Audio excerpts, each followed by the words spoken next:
Good evening, everyone. Good evening to the members on the podium, persons on the live, and to you, our beautiful constituents. May I have your undivided attention, please? NNPites. Before we bring this meeting to order, I ask you to take a moment of silence to reflect on all the things that the new National Party has done for you, for us. A moment to think back on the many years of service that Dr. Mitchell has given to this beautiful constituency and by extension, Grenada. Do you know why? I think Tara, the governor, said it best. The answer is love, and rightly so. It is because of his love for you, the people of St. George's Northwest, that he is here, standing his ground in the midst of propaganda and lies. I now call on Pastor Lewis to open us in prayer.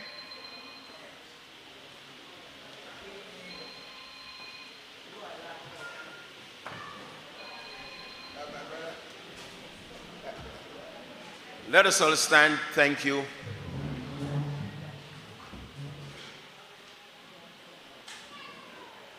Almighty God, I am the voice of one crying in the wilderness for Grenada, Carriacou, and Pidimatnik. At this time, O God,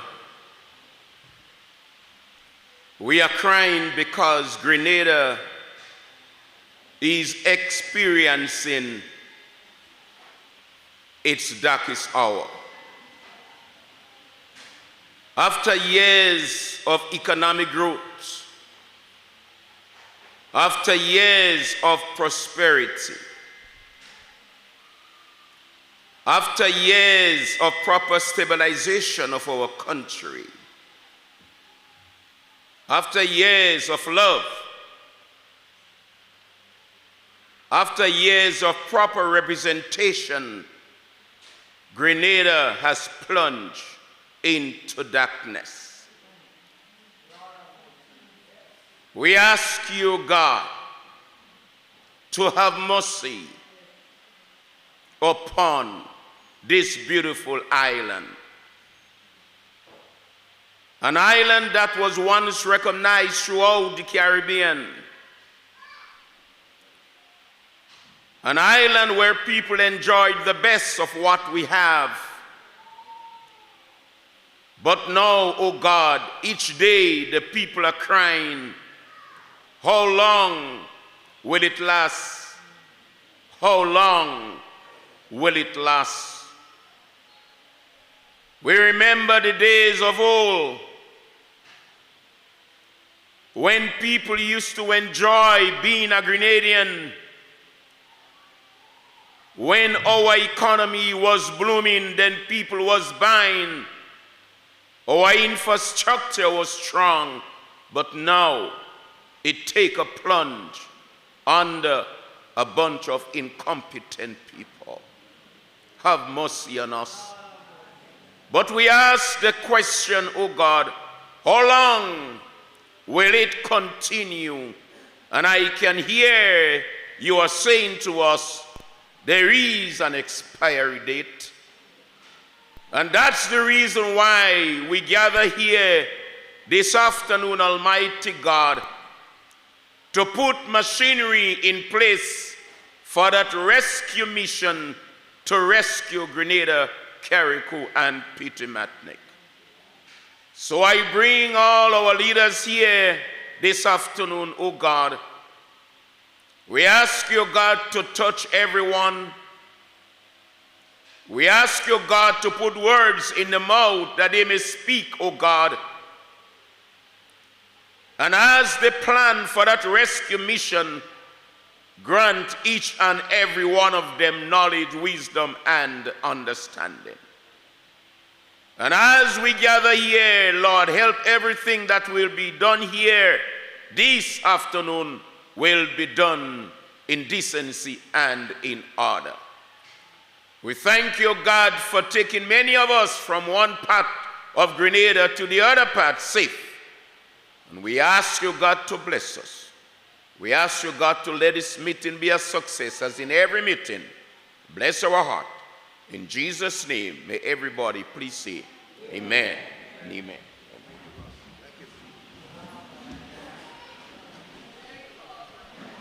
Thank you, Pastor Lewis. One thing that I know is that the God that we serve never leaves his people alone. This is just for a time. We will rescue Grenada. It is indeed a pleasure to be here this evening. Thank you for joining us for this important meeting. We're here to engage and bring light to you in regards to the issues that are affecting our country. At this time, I invite one of your very own to say a few words, Mr. Cecile Redhead.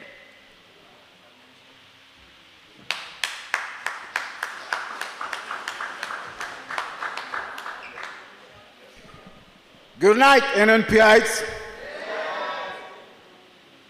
I'm happy to open the batting. All my life I've been an open batsman. Doc could testify to that. Ask Legs. Tonight, ladies and gentlemen, I want to speak to you a little, for the last few seconds or so, about commitment. Grenadians, have you noticed that there are no more commitment in this country?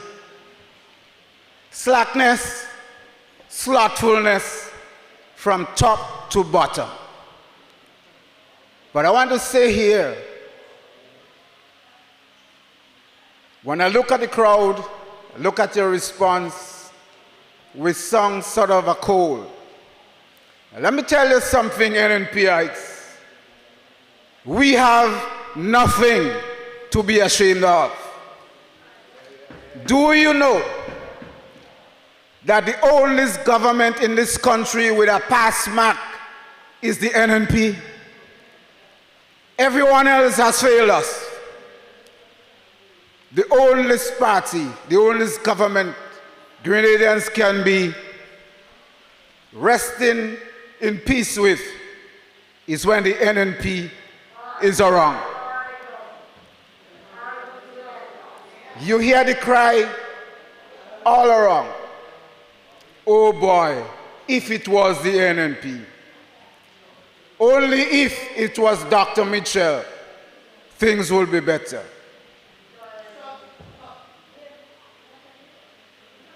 Things happen,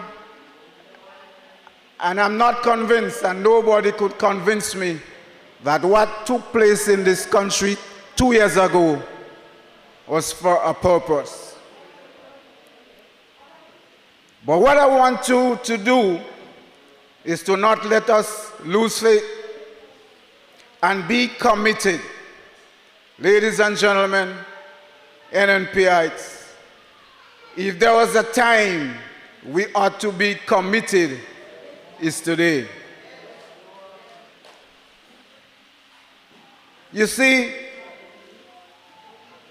we are a chosen people, for God's sake. And it is said, the hotter the battle, the sweeter the victory. NNP shall rise again.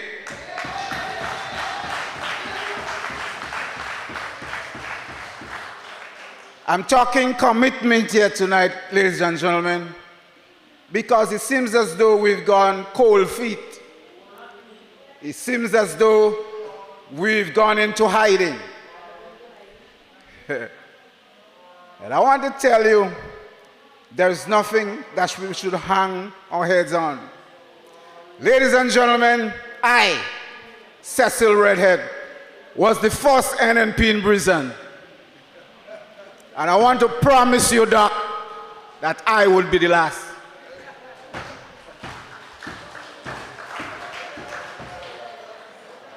It's nowhere. We're giving up.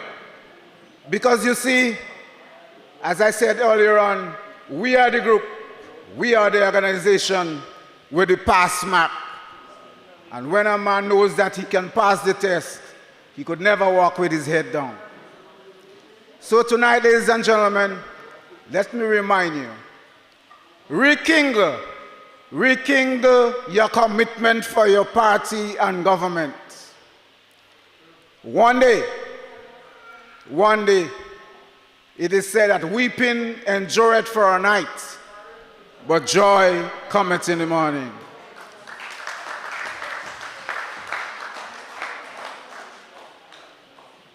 As I leave you, as I said in the beginning, I'm happy to open the batting, but I know there are some hard hitters coming. So let's sit back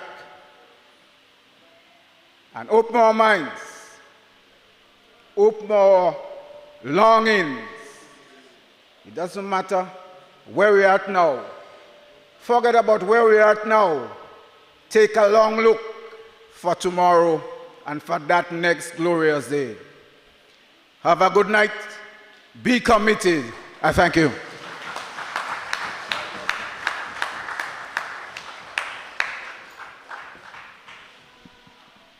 These were indeed words from the heart. Give him a round of applause again. NNP 8. I implore you, do not be afraid to stand up, to speak up, and to defend your party. Stay the course. And as Brother Cecile said, stay committed. Brothers and sisters, it is my pleasure to introduce Mr. Nimrod Oliver, a dedicated leader and advocate for his community with a strong passion for service and a vision for positive change.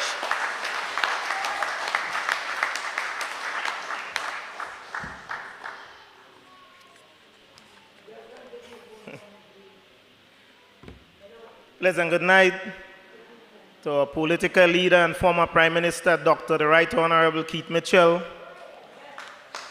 Honorable Peter David, Honorable Emilyn Pierre, the lovely people, Tongue of St. George, the beautiful people, St. George's Northwest, and to my hard-working, committed people of St. George's Northeast. And to all the other visitors that are here, welcome.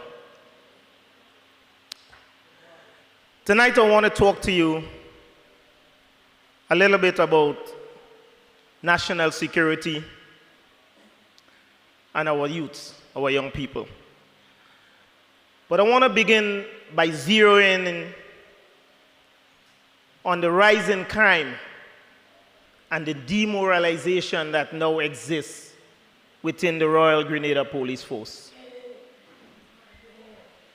It is no secret, it is very evident that crime in Grenada today has been on the rise since the last election.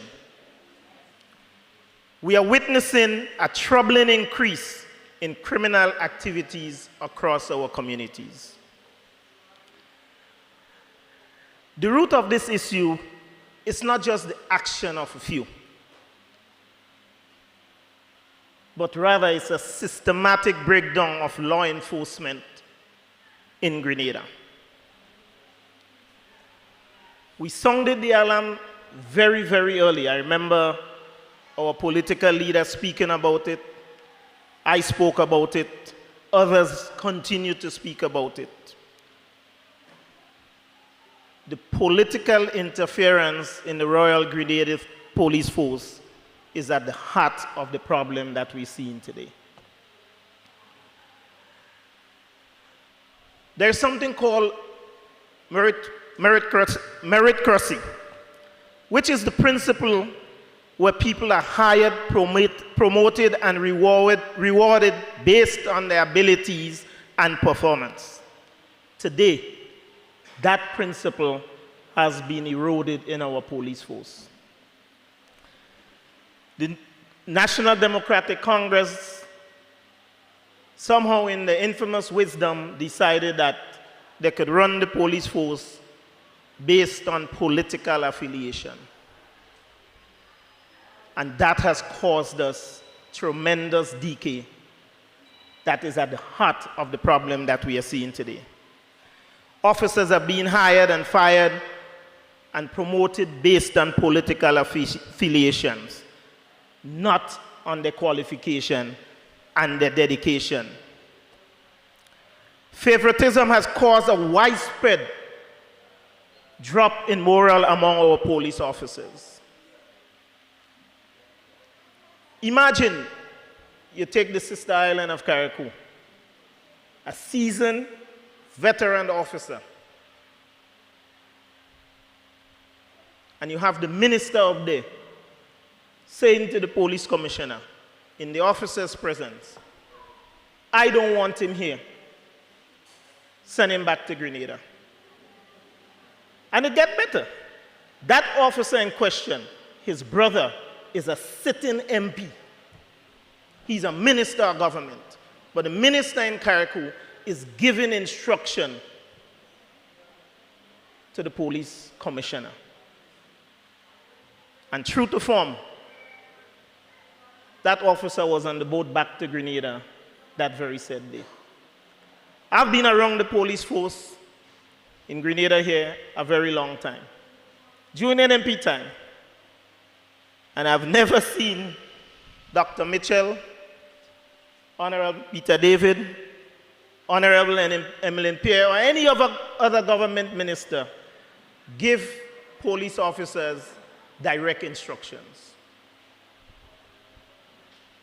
And for the minister to give direct instructions to police officers as regarding where he wants them stationed and what he needs them to do and who should carry load and who should lift and who shouldn't lift.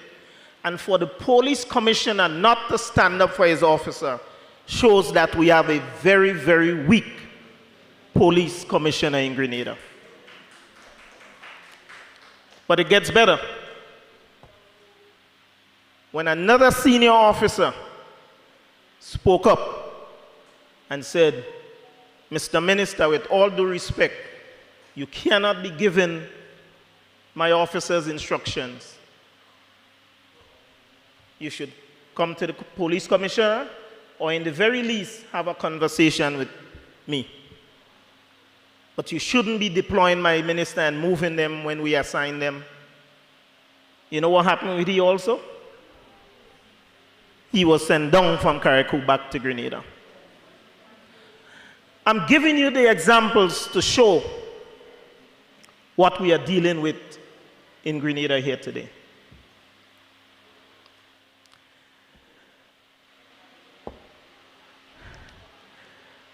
I can tell you, when promotions and transfers are based on politics, it breaks the spirit of the hard-working, dedicated officers who wants to serve Grenada honorably. The lack of a rigorous induction program means we are being inexperienced officers into the force that's already struggling. So you have a force that's struggling, and we are bringing in inexperienced officers to do the job, creating a situation for chaos. And the resulting factor is that we have a diminishing effectiveness within our police force.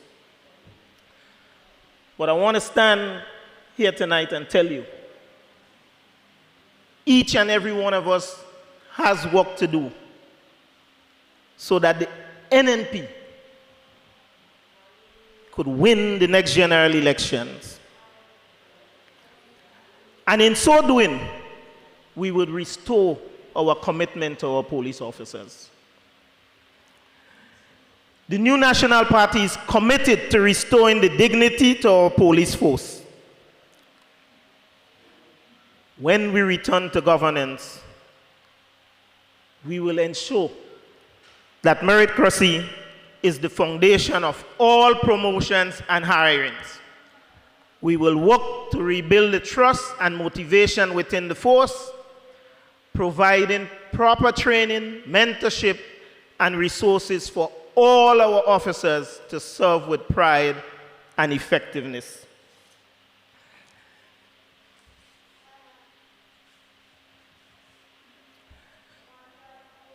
I'll talk to you a little bit about our young people. You know, in the past, police officers has always served as a sort of mentors for our young people. They help mentor our youths. You don't see it all the time, you don't see it on the camera, but I can tell you, it's done on a daily basis. But what you find out, because the morale is so low among our officers, and because they themselves need help and they need some counseling, they are not really mentoring our youths. And we find, because there's such challenges for our youth right now, since the last election, 2.5 years ago, we've had 3, I repeat, 3 minister youths. So what that is telling you, our youths are facing an uncertain future. How can we look for any sort of meaningful progress when there's not even stability among the government regarding our youths? From that 3 officers, from that 3 ministers, we know 2 were ultimately fired. So we don't know what's going to happen to number 2, whoever is the youth officer right now. We don't know if ultimately that person might get fired too, because we see in the Ministry of Youth where that trend is going. The new National Party had a vibrant program, mainly in the Imani program. There were other youth programs like Project Fly and Empower. But the Imani program was indeed a hallmark, a brainchild of the new National Party, and it was developed over the years to the point where other countries adopted parts of our program. What did this administration do? Since coming into office, they halted the Imani program. So all the promises made to our youths during the campaign have been broken. Our young people are disillusioned and worried about the future. The future is bleak. And what we find, more and more our youths are appearing to be hopeless and are resorting to gambling and drinking. And the administration does not seem to recognize that, because so far they have not put any programs in place to help rescue the youth. But I say to you again, let's do the work so that the new National Party would regain governance in this country so that we can rescue our young people in this nation. You know, the NNP youth agenda was very strong and positive. The new National Party always believed in the power and potential of our young people. We remain committed to reigniting the Imani program and putting in place a clear, sustainable youth development agenda. To our youths tonight, I want to say to you, when we return to power, you will be given priority through education, job creation, and programs that will provide you with the skills and opportunities to succeed.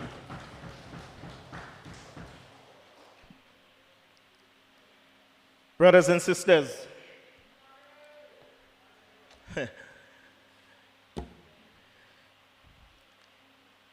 the new National Party is committed to restoring dignity and trust. We will restore honor and dignity in our police force. We will ensure our officers are supported properly. We will train them properly, and we will make sure that they are promoted based on merit, not on what color jersey they want to wear. A motivated, well-trained police force is the backbone of a safe and prosperous Grenada.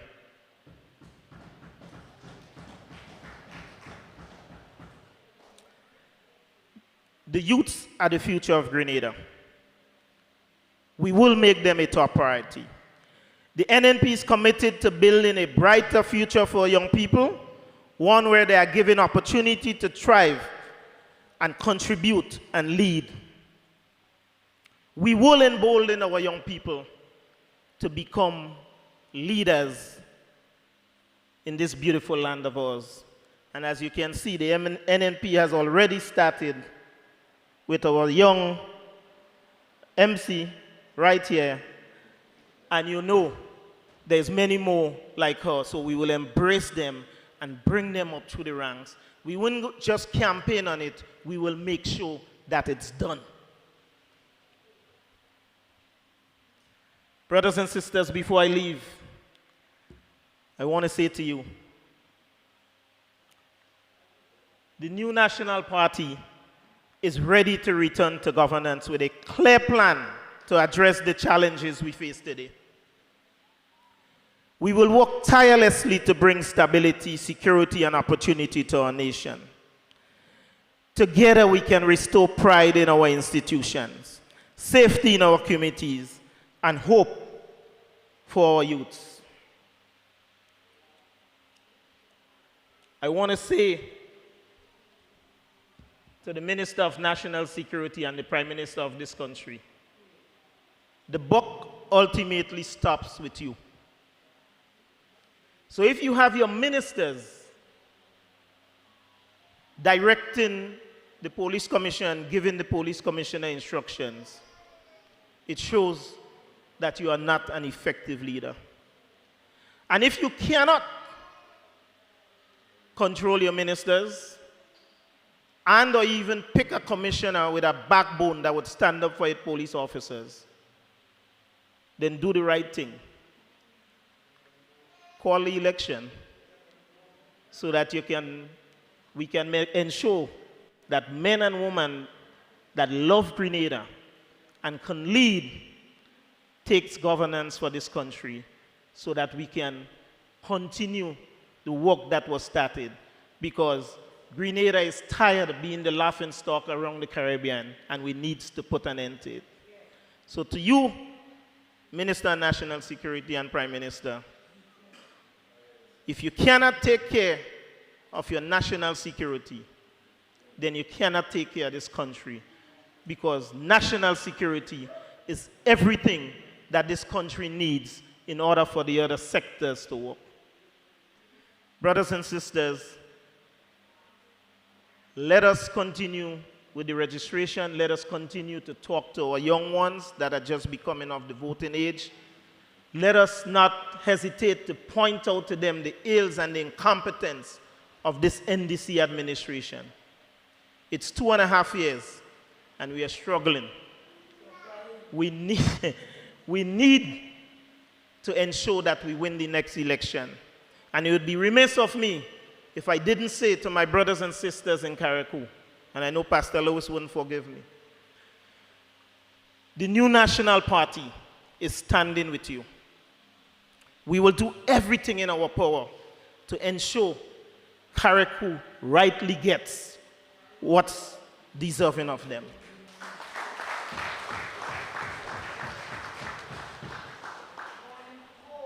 Let us all remain focused and, like the first speaker said, committed to the new National Party. Let us spread the word about these meetings. Let us spread the positive messages that comes from these meetings, from the Honorable Peter David, Honorable Pierre, and our beloved political leader and former Prime Minister. It's much easier to to spread the negative thing that the other side wants us to talk about, but that's not our job. The reason why they're spreading the negative things is because they have nothing positive to spread. But we cannot help them spread it.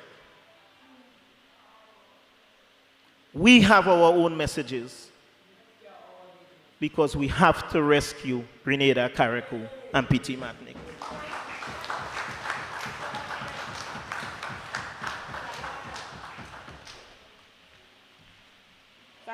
Thank you, Brother Nimrod. I listened to you, and I'm a bit baffled, because you're in a terrible state when any and anybody can pass orders to our police force. The people that is called upon to protect and serve, so we can't feel safe. Brothers and sisters, we cannot take this lightly. And I was sitting there and I laughed because gone are the days when qualifications is what was needed for promotion. Because back in school, we were told that CXC subjects was required. But it's like, them people lie to us. No, because people get in promotion left, right, and center without meeting the requirements. And the qualified persons, listen now, the qualified persons, they are not being recognized, all because of political affiliations. Brothers and sisters, we're in a very, very sad time.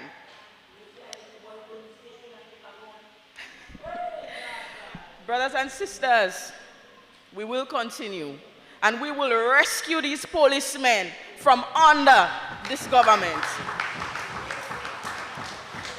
It is my honor to introduce an esteemed member of Parliament and an advocate for the people of the town of St. George. Ladies and gentlemen, welcome the Honorable Peter David.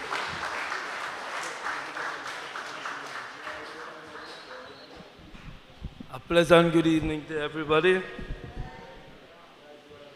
From a political leader, Sister Pierre, my brother Nimrod. I know Kami. Kami on the floor. It's a pleasure to be in Northwest St. George's this evening, and I want to thank all of you for having me. See my good friend, Pastor and Sister Waldron, I want to recognize them, and my brother Bello, all the way from the Northeast. Comrades have traveled far. Let's give them a round of applause for being here with us this evening. Brothers and sisters,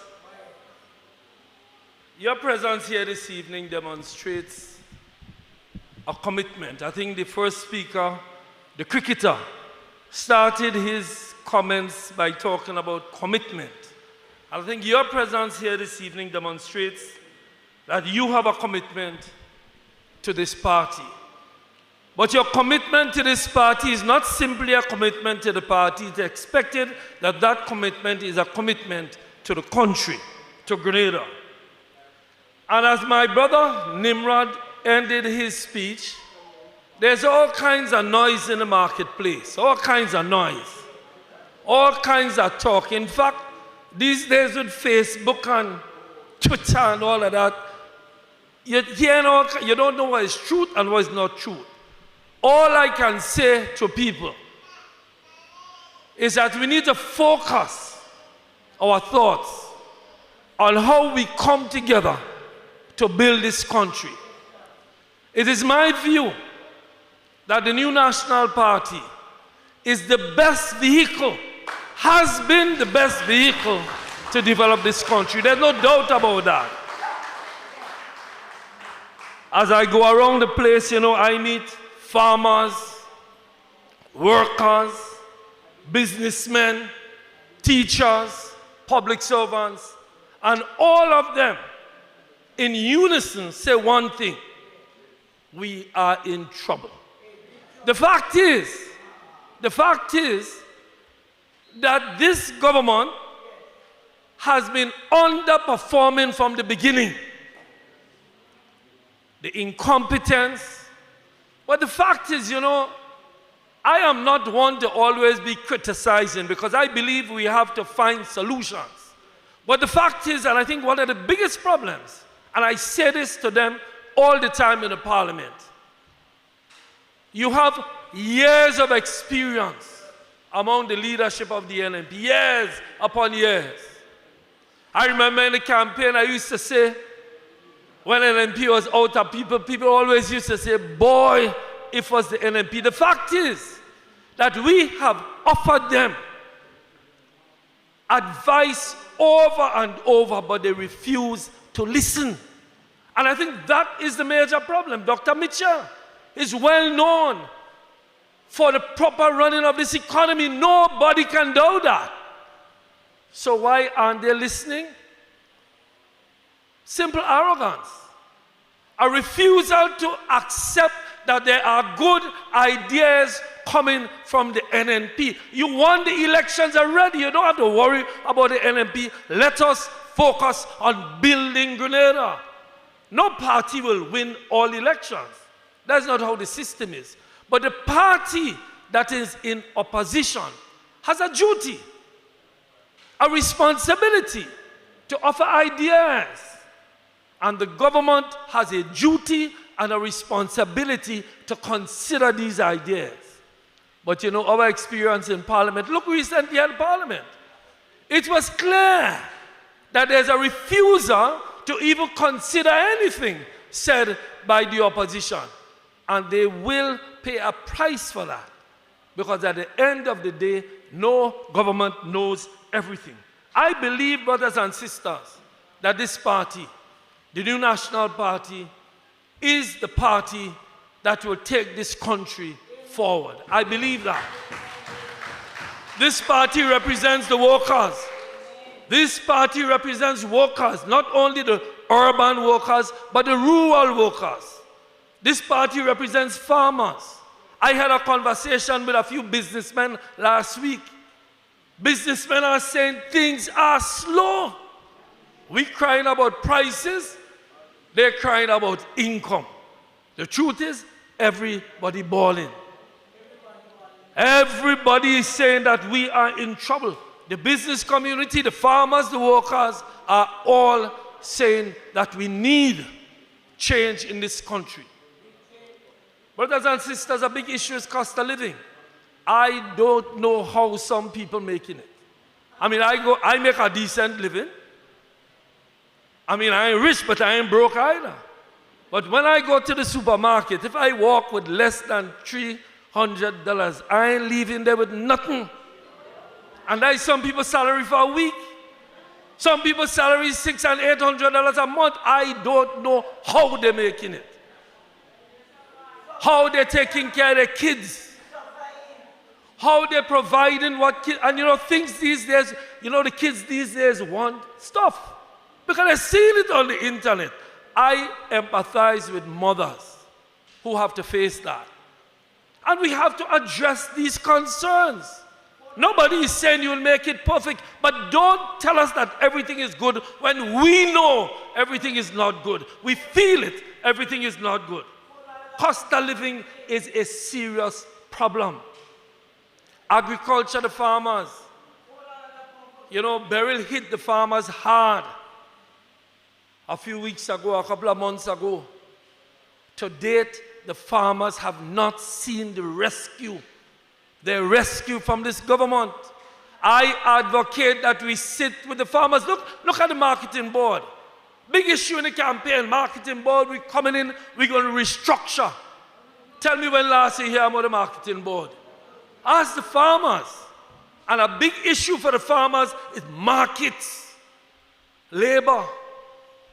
Are we providing adequate labor? Unless you provide good labor, farmers will not be able to produce. That is a fact. Brothers and sisters, the issues in agriculture must be addressed. You know, when they got in, they got millions of dollars from CBI. You know, I always like to talk about CBI because, you know, I use the example, Dr. Mitchell, of the hotel in St. David's.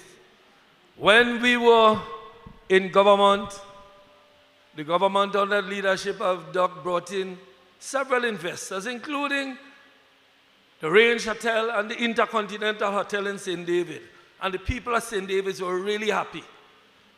The opposition at the time campaigned hard against that project. They talk about we're going to what? There's a salt pond that we destroyed. Nothing so. They persuade and the crew march into the place to stop the project. Almighty God, I went to the opening of the hotel the other day, a nice hotel, and who was there drinking more wine than anybody? The same people who fight down the project. They fight down the project in Sept with the hotel, but they were there, and this was a product of CBI. And you remember they used to cut CBI. Oh, Keith Mitchell only selling passports, NNP only selling passports. Who's selling more passports now? Who's selling more now? That is why, sometimes people just want to cost politicians, They say one thing one time and the next thing the next time. That's why politicians have such a bad name.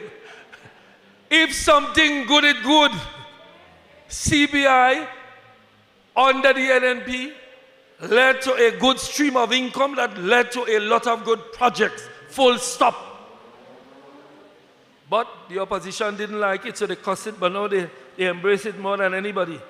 In agriculture, the availability of land is a problem. When the NNP was in office, we started a project called the Land Bank, where we were putting all the land into a bank, as we called it, private sector, public sector. So if you want a farm, you'll need land for the farm, you come, you talk, we find markets for you, we find resources for you to start the farm. These were some of the ideas that the NNP had. And they were good ideas. But because they were NNP ideas, they no longer have them happening. Brothers and sisters, carry a coup. I will be brief tonight because there are some speakers after me, so I will have to be brief. Carriacou and Petit Martinique is a tragedy. And it was a natural tragedy at first until it is now becoming a man-made tragedy. Where is all the money they say they have? How come that money not reaching the people of Carriacou? Every time the rain falls, you lie down in the bed and say, dear God, please protect the people of Carriacou. Please give the government wisdom to do what is required for the people of Carriacou. I heard my brother Cox speak a couple of weeks ago about it. It is no longer a natural tragedy of nature. It is now a man-made tragedy, what is happening in Carriacou and Petit Martinique. And I call on the government to move quickly to get that money to the people where the money should be going. Brothers and sisters, crime. My brother Nimrod spoke about crime. And he spoke of the aspect of the policing of crime. I want to speak to another aspect of crime, which is the foundation causes of crime. I go to the courts every day. But there's a particular day I go to the courts when you have what they call juvenile court, once a month, where you see the youngsters with their mother facing the magistrate on issues of crime. And when you dig to the bottom of it, the programs that we had under the NNP have been abandoned to the extent that these young people have no hope. So what is happening? Money is not being invested in the Empower. I'm sure Sister Emilyn will speak to some of these programs. Monies are not being invested to train these young people. Money is not being invested in the probation department. I see the magistrates every juvenile day working to try to get these young people on the right course. The fact is, there is no help, and the magistrates are left to send persons to prisons who should not be going to prison. Because the fact is, the prison is an incubator for crime. You go in a young criminal, you come out a seasoned criminal. But this government recently passed some laws, and we warned them. As a result of this law, I had a youngster spend 2 weeks waiting for bail because of the new law. I urged them, I said to them in Parliament, I want you to come around the courts on Juvenile Day to see the impact of your legislation denying people bail. There's a youngster recently with a toy gun who had to spend 2 weeks in the lockup waiting for the judge for bail. And I'm not suggesting we be soft on crime, but politicians have to stop making it look like they do something and actually do something about crime. You're going in Parliament pretending you want to send everybody to jail for crime. Provide money to stop crime by investing in young people. That is what we need in this country. Many of the youth who are in the programs have gone back on the block with nothing to do. Mothers have to work harder now than before, so the youth are not being guided. Fathers have to work harder because money is so scarce. We need more programs for young people. And yes, I do represent them. I do represent them because the mothers come crying to me all the time to help them. And I help them, but I don't only help them in the court. We try as much as possible to channel them. I remember Sister Pierre called me recently with a youngster, tried to channel them in the right direction. We must all embrace our young people. So crime, I agree with my brother Nimrod in terms of interference, but also we have to get the question of rehabilitation, the question of training. We have to get all of these issues done, and that requires investment. The government said the Beausejour was pregnant when they came in. But that pregnancy in Bay ain't nothing good for people of Grenada. Not a good thing has been born out of that pregnancy with the Treasury had. Brothers and sisters, I just want to conclude by saying this. We need to organize. We need to prepare ourselves. You know how fast elections has come? Before you blink, it here. I want to say to you tonight, just an observation, don't take it too hard. Don't be offended when I say what I'm about to say. Where are your children? Meaning we need to get your children into the party too. If we don't get the children of the NNP into the party will not move forward the way it should. So I'm urging you, when you go home, talk to the youth. When you talk in your party groups, talk about your own children. If your children say, Mommy, I ain't coming in a meeting because X, Y, Z, tell the party why they're not coming so we can make the necessary adjustments. Don't just ignore them. You know, sometimes you look at a house, somebody was telling me the other day, you know the mistake you make, Peter, sometimes you look at a house and say, that's an NNP house. But only mommy and daddy you have, you know, where you think you have everybody. We need to have everybody in the house. You know how? You must listen to the young people. Don't just ignore them. Don't cuss them. Don't say, oh, you're too wicked. No. Talk to them as if you're campaigning. Here, young man, this is why you should support the party. Tell them about your own experience. Tell them about what the party has done for you. Tell them what the NNP government has done to improve your lives and to improve the country. Campaign in your house the same way you campaign out of your house. Don't leave the kids in the house going one direction and come out and try the campaign going in another direction, because the place we start, what they always say, charity starts at home. Campaigning starts at home. So that's just one point I want to make, because I'm not seeing anybody with their children next to them. You need to bring your children next to you when you come to these activities. Don't be offended. I'm just making a point. The other issue is this. We need to organize in our communities. NNP is a strong party. I have experienced all the parties. You know that. And the one thing I am delighted about NNP is that the real NNP represents the widest cross-section of people. From the workers, the farmers, the peasants, the businessmen, they are all in the NNP. I can't say that about the other parties. So I urge you, let us strengthen the party. I give my commitment. I give my commitment that I will do everything in my capacity as a member of the NNP to ensure that we are successful in the next election. But I alone, and Dr. Mitchell alone, and Mr. Nimrod alone, and Ms. Pierre alone can't do it. Each of us is a leader.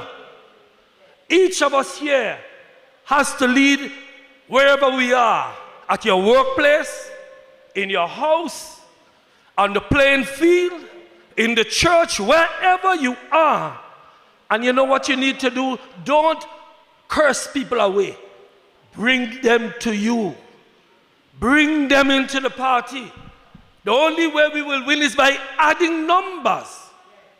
You can't subtract and add at the same time, can you?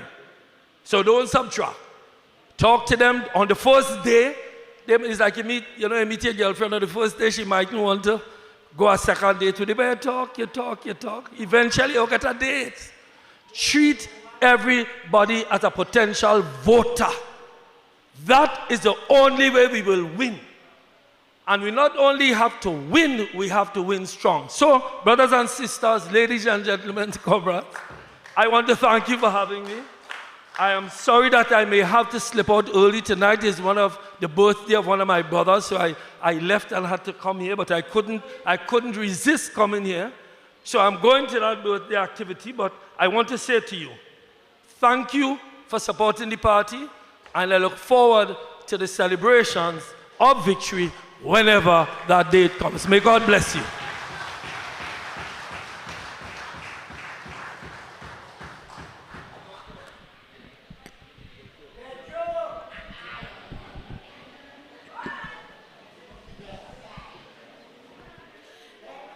NNP 8. NNP 8. Do you think that the NNP is the best party for Grenada? Do you think that we are the best party for the youths? And do you think that we are the best party for the economy? NNP 8. We are here to be your voice, and we are here to rescue you. Our next speaker is a passionate advocate for education and community development. She has worked tirelessly to uplift and empower the people she represents. Her commitment to progress and her leadership continue to inspire positive change. Please join in welcome my MP, Mrs. Emilyn Pierre.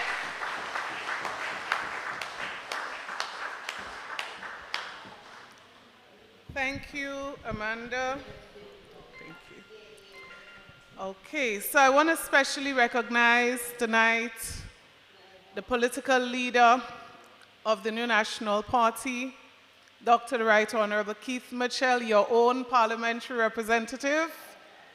Of course, my brothers, Peter David and Nimrod Oliver on the platform tonight. I want to also recognize former members of parliament who are with us, Sister Lorena Waldron and Brother Victor Phillip. I recognize all of you this evening. You know, and as I said that, we have a way of how we treat people after they've served at the highest level.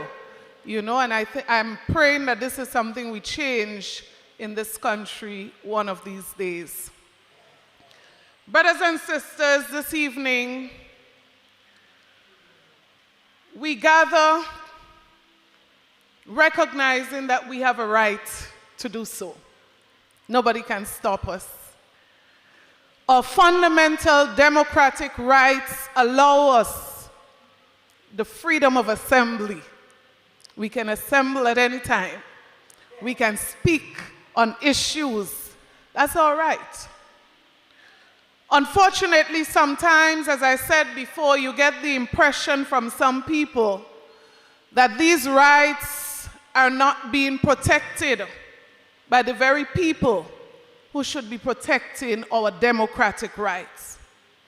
And that is why I always say, let us not joke with the New National Party, because if you try to stifle these rights, if you try to trample upon these fundamental rights, as a party, we are going to find a way that our voices will be heard. And that is why this evening we are here with you, because we have an obligation to protect the democratic values of our country.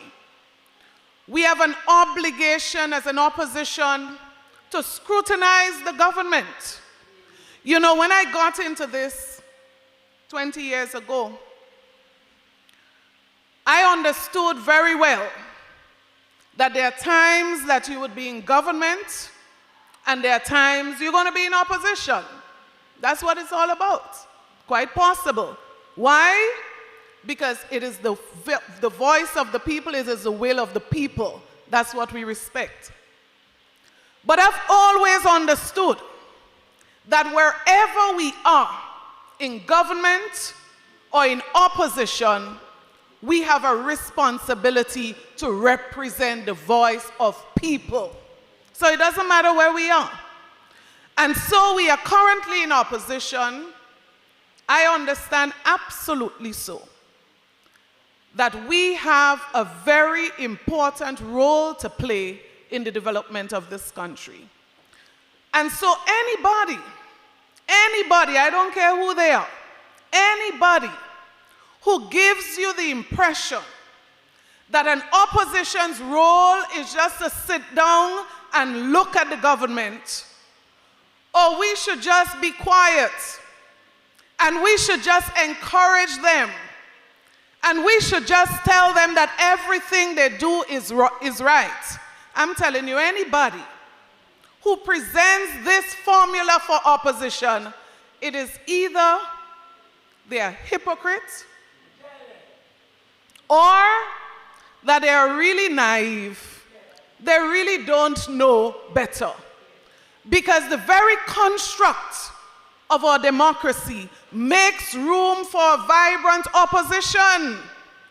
An opposition that would scrutinize the government. An opposition that would even be the alternative for the government in office. And so when we criticize, it's nothing to do with NNP and NDC. When we offer advice and solution, it is nothing to do with NNP and NDC. When we hold this government accountable, it is nothing to do with NNP and NDC, but it has everything to do with Grenada, Carriacou, and Petit Martinique. That is why we do what we do, because we have a responsibility according to the Constitution of Grenada, Carriacou, and Petit Martinique. So this evening, brothers and sisters, I want to share a bit with us on some of the things that we have noticed with this government as it relates to the policies. Some are new, some policies introduced, and some that are changed. And we have a very strong feeling that very often this administration makes changes to policy just to say that they're doing it different. Just to say, NNP did it this way, so we're going to do it that way. And even when something worked, we have seen efforts made to change just to say that we have changed. And that is why we have said to this administration, when changes are made to policies, you want to make sure that the people are better off. It's not about your social media credits and likes. It is not about ticking a box to say that you made a change and you did something new. You want to make sure that more people are benefiting from the changes that you make. So I want to touch on the very first policy decision that I'm still baffled about, made by this administration: free tuition. Brothers and sisters, I will 100% support this policy if more children are benefiting, if more children have an opportunity, and if no child is deprived as a result. So we would support anything that is in the best interest of our children. Under the new National Party's government, the program facilitated support for students who are in need.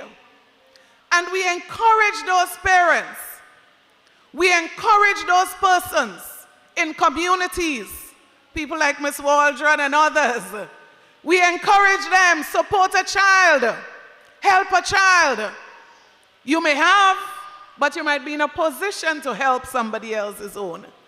That way the government resources could stretch and could support more students in other areas. So guess what? Some students got free tuition, but they also got free uniform, free books, free transportation, free lunch. I remember when we introduced even students going to SGU were receiving transportation assistance, even if they got a full scholarship from the government. Because you see, the NNP administration understands that you may have a free scholarship to go to SGU, but you might not be able to afford the cost of transportation from Monlong and Paraclete and La Poterie and Hermitage and Sautez. So even if you have a free scholarship, you need more. So we said, if you need the free scholarship, we're going to support you with that. But if you need more than the free scholarship to make it possible, we are also going to support you with that. But if you need the free scholarship and you don't need transportation, why should we give you transportation? So you know what one businessman said to me? This was someone who sponsored children free tuition every year. The government is now paying for his son to go to TAMCC. And he said to me, he done with that. Miss Pierre, if it's free, why can't I benefit too? He said, I could afford, but if the government say free, I'm taking it. And that's the point I'm making. Because you see, these extra resources to people who are admitting they don't need it, could buy reagents for the lab in TAMCC, could provide support for students who want to go to NULO.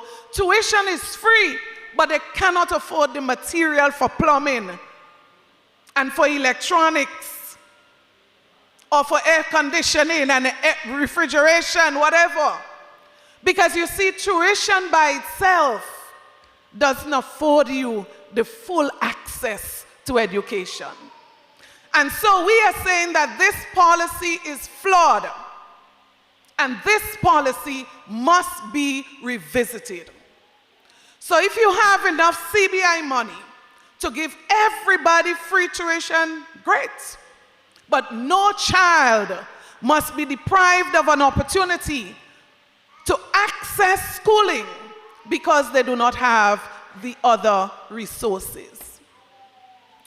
But you know, the minute time I said that, somebody who is called upon to defend the government, cost it what it will, would say, well, some people needy and greedy, why they don't get up and help themselves? But I say to them, find out from families in the United States of America who are unemployed. Find out from families in the United States of America who are not in a position to help themselves at a certain point in time. Who helped them? The government of the United States of America. Because you see, the government understand that even if you're in the United States of America, some people still do need help. And that is what we want this administration to understand. Brothers and sisters, this administration introduced free barrel until, is it December? 2 free barrel. And this is a response, the government says, to Hurricane Beryl and people who have been affected, right? You know, absolutely nothing is wrong with that. If the government could afford for anybody, Grenada, Carriacou, and Petit Martinique, to access free barrels without paying concession, so be it, no problem. But I am saying this policy is flawed. If people who were not affected by the hurricane are able to benefit, and the people who are affected are still crying for basic help. So I'm saying you could afford it, do it, no problem. But when you are creating this policy, you must be thinking, how else can we provide support to persons who are seriously affected in other ways? So we are saying if you could afford, you can lose revenues. No problem if you could afford it. But we are saying that there are some serious issues affecting the people of Carriacou and Petit Martinique, and those in the north particularly, that you have not yet seriously addressed. So brothers and sisters, when we speak about building back better, I found it very strange that the government says over 90% of people in Carriacou and Petit Martinique would have lost their homes, but the government choose to respond first to the mainland, and I'm happy for anybody on the mainland who gets housing assistance as a result of this project. I'm very happy. But you know what I said? Being sensitive in a crisis is important.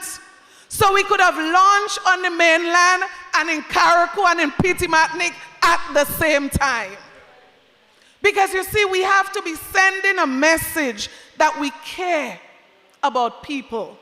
So while people in Carriacou and Petit Martinique are waiting, they are still looking in the supplemental for where their names are mentioned. St. Mark's is mentioned clearly, very good. St. Patrick's mentioned clearly, very good. But people in Carriacou and Petit Martinique are saying, we would have loved to see Carriacou and Petit Martinique listed clearly for support under the housing program. You know how insensitive, how much more insensitive could we get when a comment is made that people in Carriacou and Petit Martinique have money, they could afford to build back their house. I mean, come on now. Do you think that any normal thinking human being would sit in the rain getting wet and have money in the bank?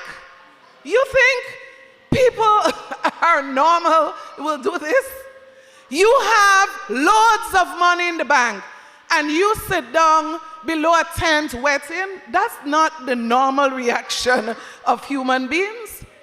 So this administration must know that empathy should drive them to investigate the situation, to assess the situation, to collect the necessary data of the situation to be able to make an informed decision. And there are some things, even if you're thinking it, you're not supposed to say it. Even if you're thinking it, when you are dealing with people, if you love people, it would never come out of your mouth. And so we are appealing to the administration. The weather is not nice. Move fast. You collected $118 million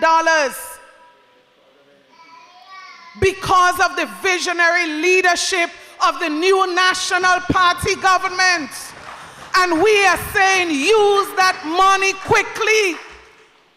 Imagine St. Vincent, I don't want to repeat what I said last week, but I can't help it.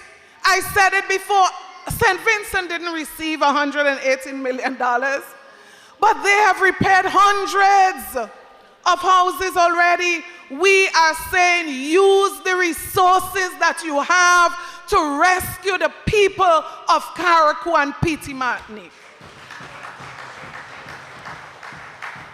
I don't know how people do this. I can't understand it. How could you feel comfortable making policy decisions that affect poor, ordinary people?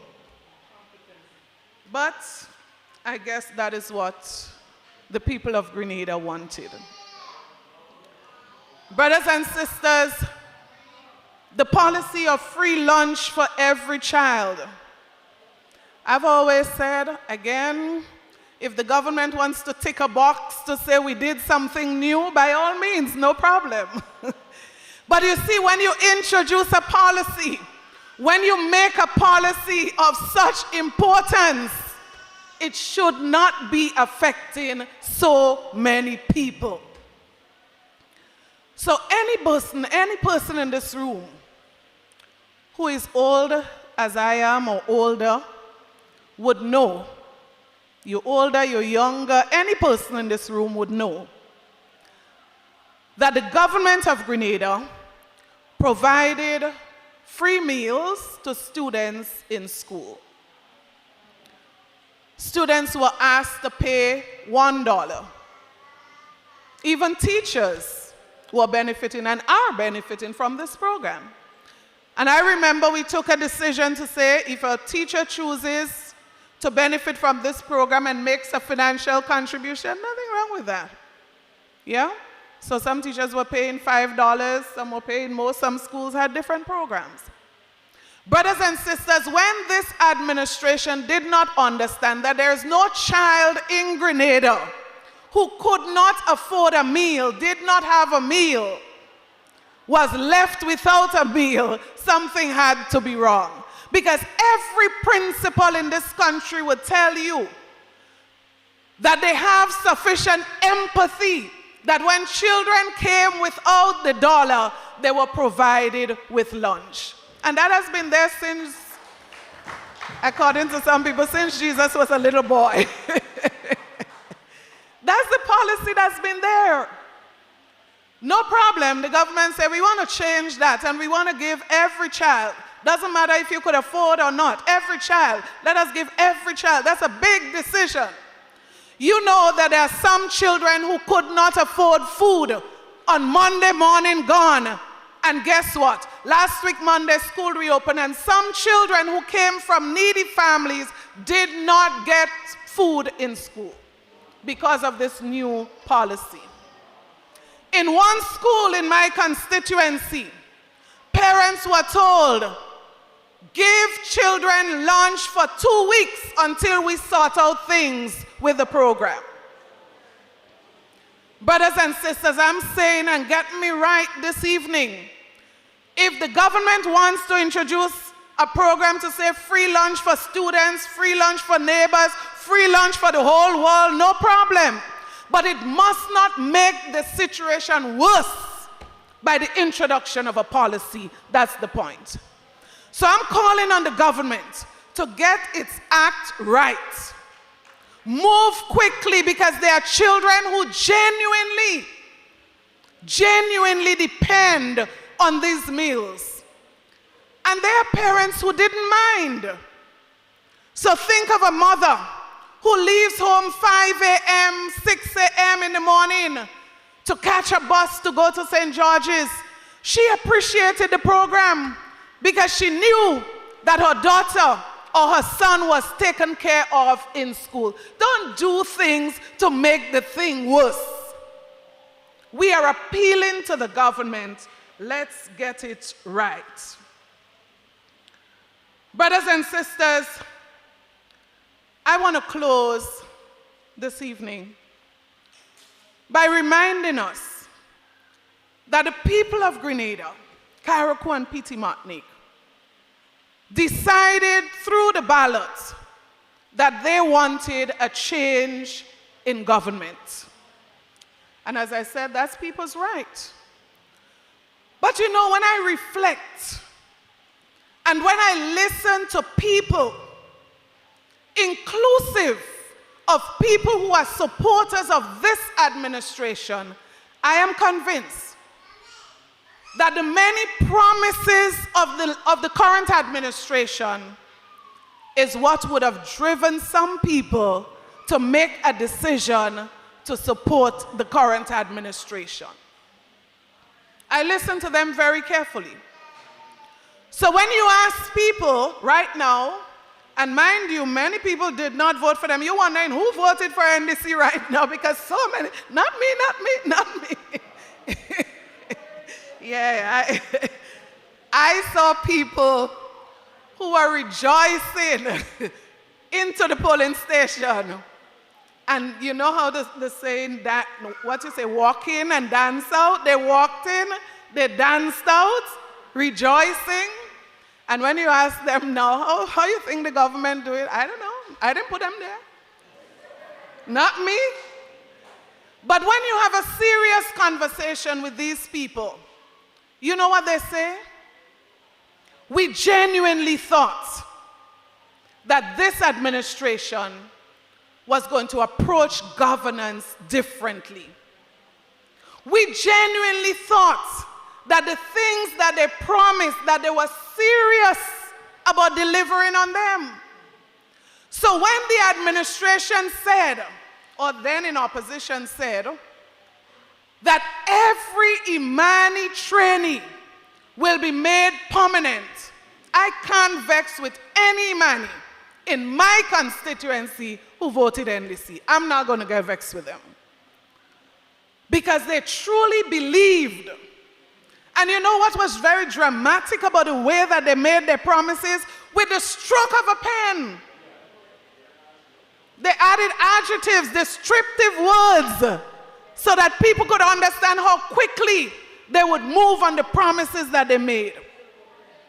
Who would have thought that Imani trainees who voted for permanent will now be home coming to ask you for assistance to feed their children?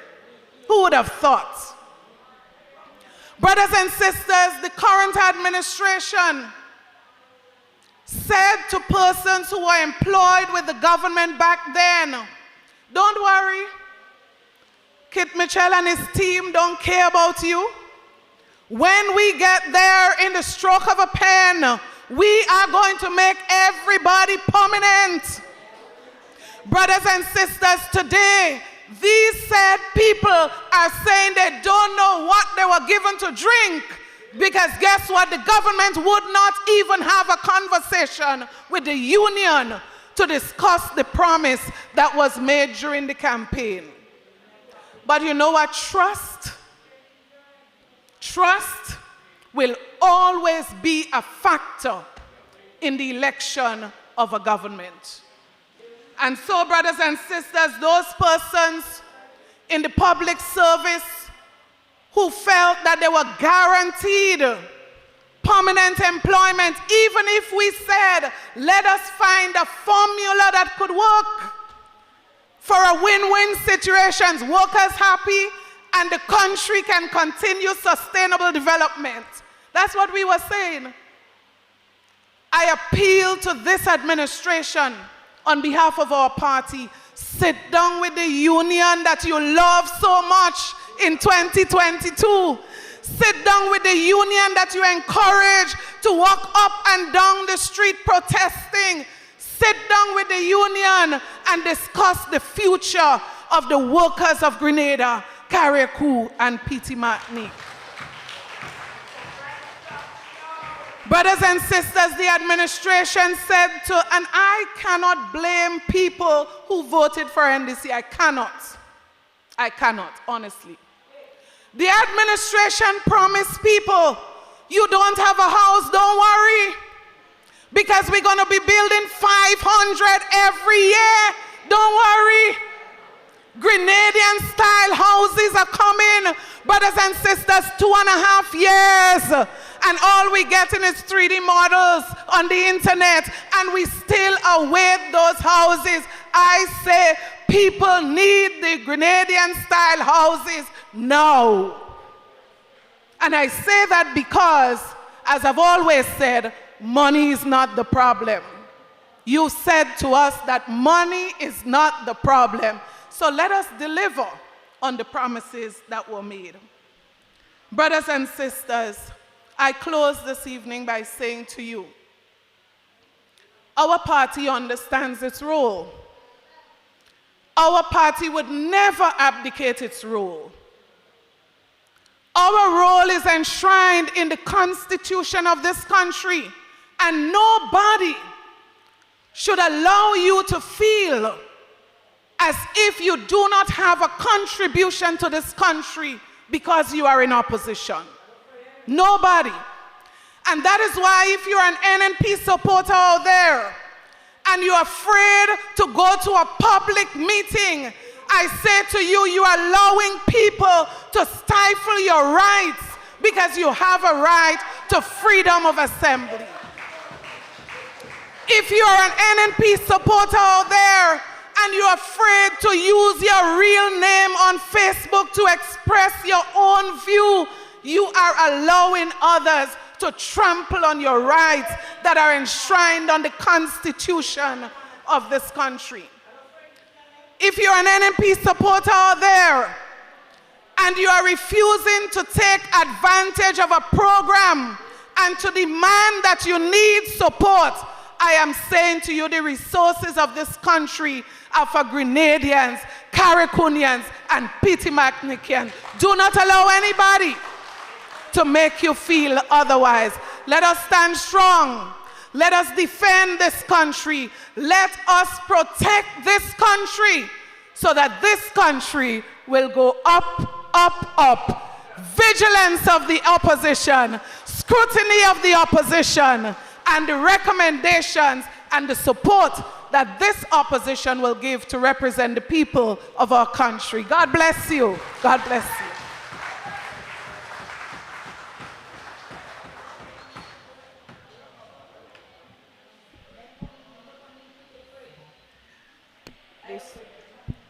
They said they can make things happen with a stroke of a pen.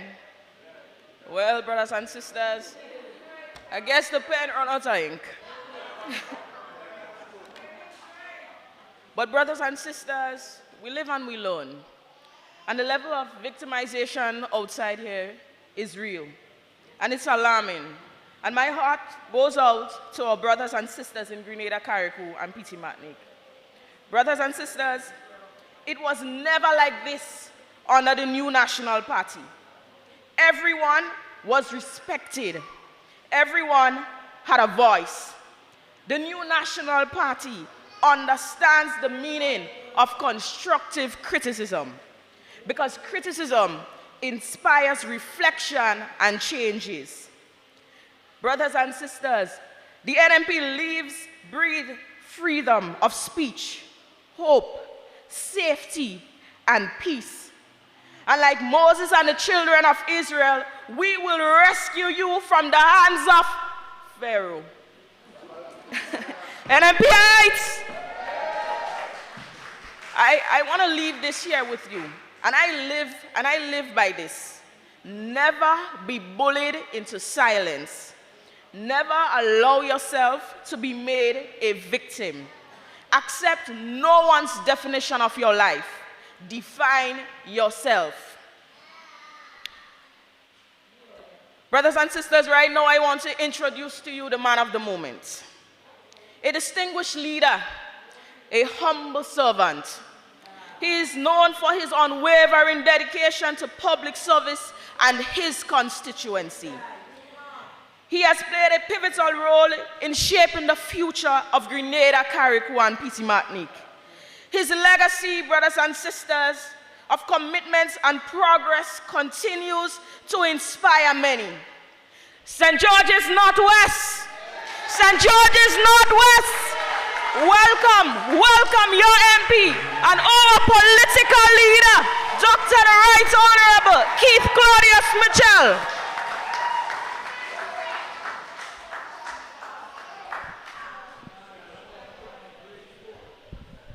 That sister fiery.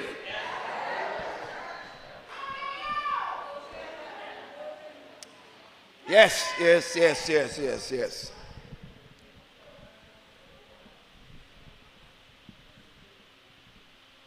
My brothers and sisters, let me recognize, of course, my colleagues on the platform, Sister Emilyn, Pierre, who spoke so eloquently on issues that I'm sure you understand. And of course, Brother Nimrod, Brother Peter has left us. But I want to thank you all for coming and braving the weather at this time, because I know what is happening outside there. I want to thank Brother Cecil, who has consistently been, over the years, one of the stalwarts, as he pointed out, of supporters of the new National Party. Friends, first of all, we are here tonight. It's the first of several meetings that we will be having from now right to the end. We can get rid of what is torturing Grenada, Carriacou, and Petit Martinique. Every Thursday and every Sunday, there would be a major activity of the party in a constituency. We are starting off here with batting first. This is the first Thursday. Sunday coming would be the women's activity. So that will be seen as part of the Thursday, Sunday activity for the next. But every Thursday and every Sunday, we'll have one such meeting. And they will be streamed live, and certain media houses may be carrying it also. So the message is not only for those who are in the audiences, like you are here tonight, but it's also for people throughout the social media, throughout the length and breadth, and those outside of Grenada who are conscious of what is taking place and want to keep in touch with what is taking place in our country. I just want to make one point to say to you that this is 40 years that I have been given the right to represent the special people of Northwest St. George's. 40 years. On December 3rd this year would represent that 40 years, the end of that 40 years, December 3rd. And I will always feel, my brothers and sisters, that the confidence that you have given in supporting me through rain, thunder, lightning, you have been there for me. I will never forget. In 1990, when the NNP was decimated throughout the country, and I felt sorry for myself. When I listened to some results in certain parts of the country, it felt like bingo numbers. And I tell you this, I gave up a lot in the United States to come back home. And I tell you here tonight, if it was not for the people of Northwest St. George's, I would have left Grenada after 1990. Because despite the tremendous losses that the NNP suffered throughout the length and breadth of the country, the people of Northwest St. George's gave me 73% of support at that time. So how could anyone abandon such commitment, as Brother Cecil mentioned tonight? Commitment, love, support. So this is tonight is almost like a tribute to you for that support that you have given me and have made me strong. You have made me what I am today, sisters and brothers. Give yourself a round of applause. You made me what I am today. All of you. But sisters and brothers, we are facing a crisis in this country now. We are leaderless right now. In 2013, when the NNP came back into government, when I went to the Treasury, and that was coming to almost to the end of the month, February. When I went to the Treasury to find out, because salaries have to be paid, friends, no money in the Treasury. So we could not pay salaries at the end of that month. But you know, we just won the elections, right? So I can't go and tell people, well, we just win the election, and therefore we have no money to pay salary. People have their commitment. So what the hell do we, what do we do with the expectation of people, although they're joyous that they have a change in government, they expect their salaries to be there at the end of the month. So I called a few of my friends in the region, and then they told me, boy, Prime Minister going after Barbados, I remember, was a close friend. He said, Keith, boy, the only place I tell you, you better call Kamala in Trinidad, because Trinidad is the only place to have that kind of money, because they have to pay salaries. So I made a call to the Prime Minister of Trinidad and Tobago, and she said to me, well, I understand the situation, so come down to Trinidad and to talk to the cabinet, because I alone would not want to make that decision. And I spoke to key members of the cabinet, and within a week, we had $20 million US put into the Treasury of Grenada so we can pay salaries and to meet our commitment. I'm making this point to say this.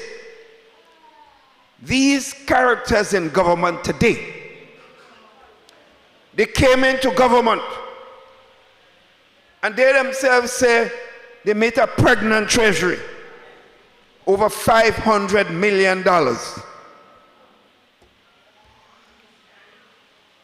They just got, because of the decision we took after Ivan struck us, and we had to go begging all over the world. And we say we must not find ourselves in that situation in the future if God forbids, we have another disaster. So we invested in that CRIF program. We joined it, sisters and brothers, we initiated it. I have some of them in government, some of them, they weren't even born yet, maybe at the time. Or they were so small, they didn't know what's going on in Grenada. They're saying it's not NNP. Because of the NNP vision, they got $118 million. $118 million in just 14 days after Beryl struck. And they, as Brother Nimrod told you, and Peter, I think, advanced it too. My friends, they criticized us for CBI program, and we are very careful not giving passport to everybody. So in several years, we are very careful.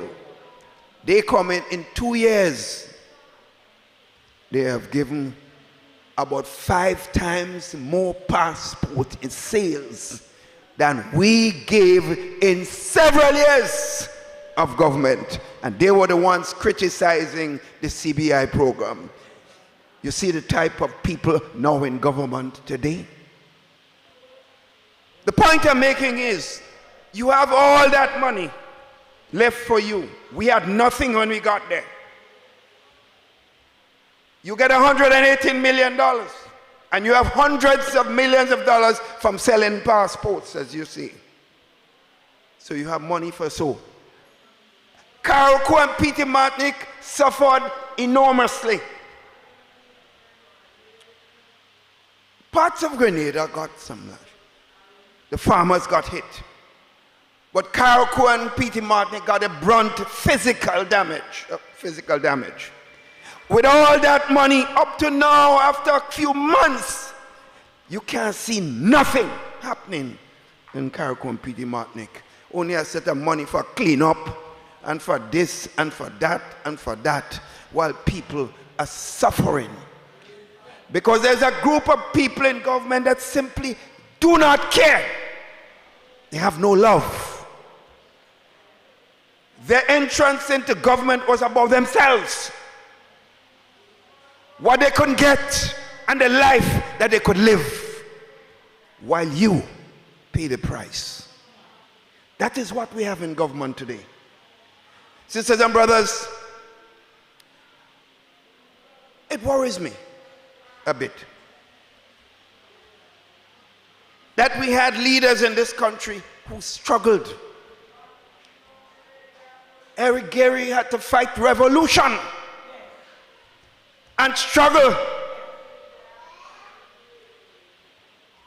Went through all sorts of pain and problems. But to become Prime Minister of this country. Whatever you can say about Robert Blaze, he was there in the struggle. In opposition to Gary for over 40 years. So he understood struggle, sisters and brothers. So every prime minister in this country of the past went through a period of struggle to become leader of the country. In 2022, we voted for somebody that never made a serious contribution to development of Grenada. No struggle, no source of sacrifice. My friends, that one is on us, because he didn't take a gun and put it in our heads. We sat there and gave him power over us, so he's enjoying it and doing what he feels. So making this point to say that we cannot make those mistakes again. I have spent 40 years in government representing a constituency. So I'm not likely to be there much more longer than that again. So I'm making the point that must not happen again, whether or not I am around in this politics. Our children's future must always be at the back of our minds when we're making decisions about the future of our country. Those we put in charge of government are responsible for creating jobs to see that we can live responsibly. They are responsible for developing our education system, so that our people can be empowered to have the jobs of the 21st century and beyond. They are responsible for taking care of the health care so that we can live a healthiest possible life. And they're responsible for the security and safety of all of us. So when you're making a decision, it cannot be about who sung nice and who looked new and who could talk nice by itself. It's about who care, who love people, and who care for this beautiful country called Grenada, Carriacou, and Peter Martinic. My friends, and these guys come, and the vindictiveness. We have never seen more vindictiveness. And they want to make you afraid, some people afraid to come to a meeting. Man, do not allow any man to take out your right to speak and to attend any meeting that you want to. This is a country that people fought for freedom. our democracy. We must not play with that, and we must not take it for granted. Our children and grandchildren will not forgive us if we sit down and let some characters in government today make us afraid of our rights. My friends, fear politics never work. The revolution was in Grenada. They had guns. And when they had people who would just pick you up and put you in Richmond Hill, they can't do that today. What happened to the revolution? What happened to the revolution? With all this fear, with all this physical fear in the country, that fell through, sisters and brothers.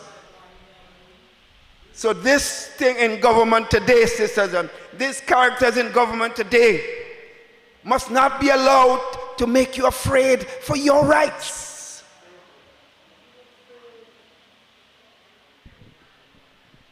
And I will not keep my mouth shut. You notice something? We are in opposition.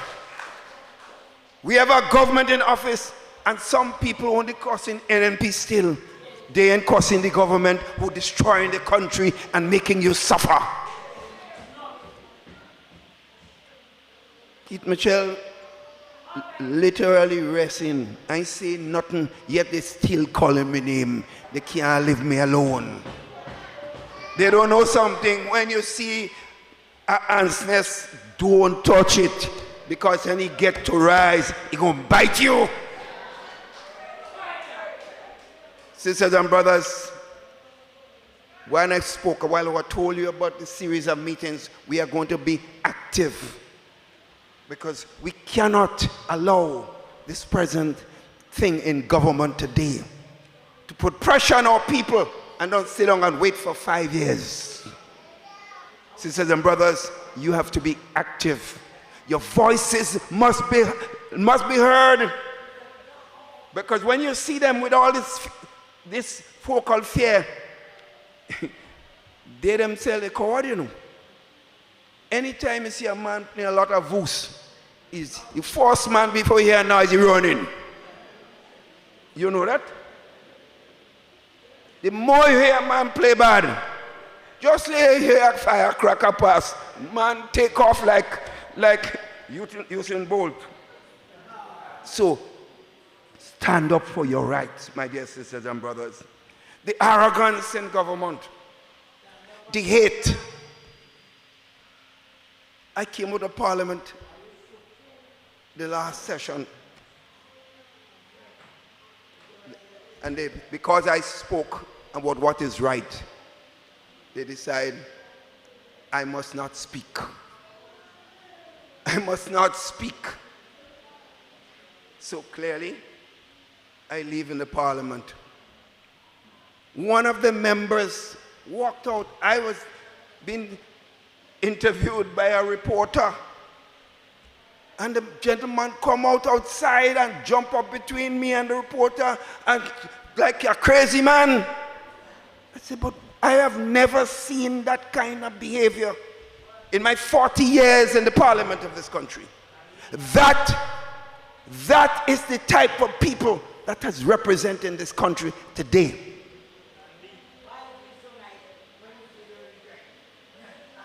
My friends, that's why I say we have to stand up for our rights.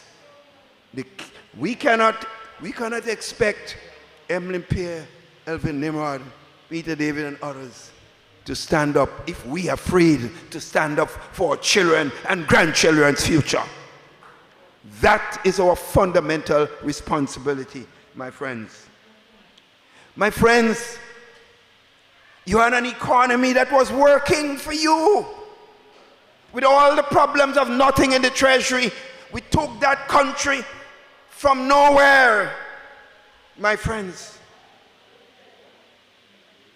And in 2019, the IMF and the World Bank and so on gave me and Grenada, they said, that is the best minister of finance in the region, my friends, number one prize. It was not me that were given the prize, you know. It was you, the people of Grenada, Carriacou, and Petit Martinique. I was just the person receiving that award.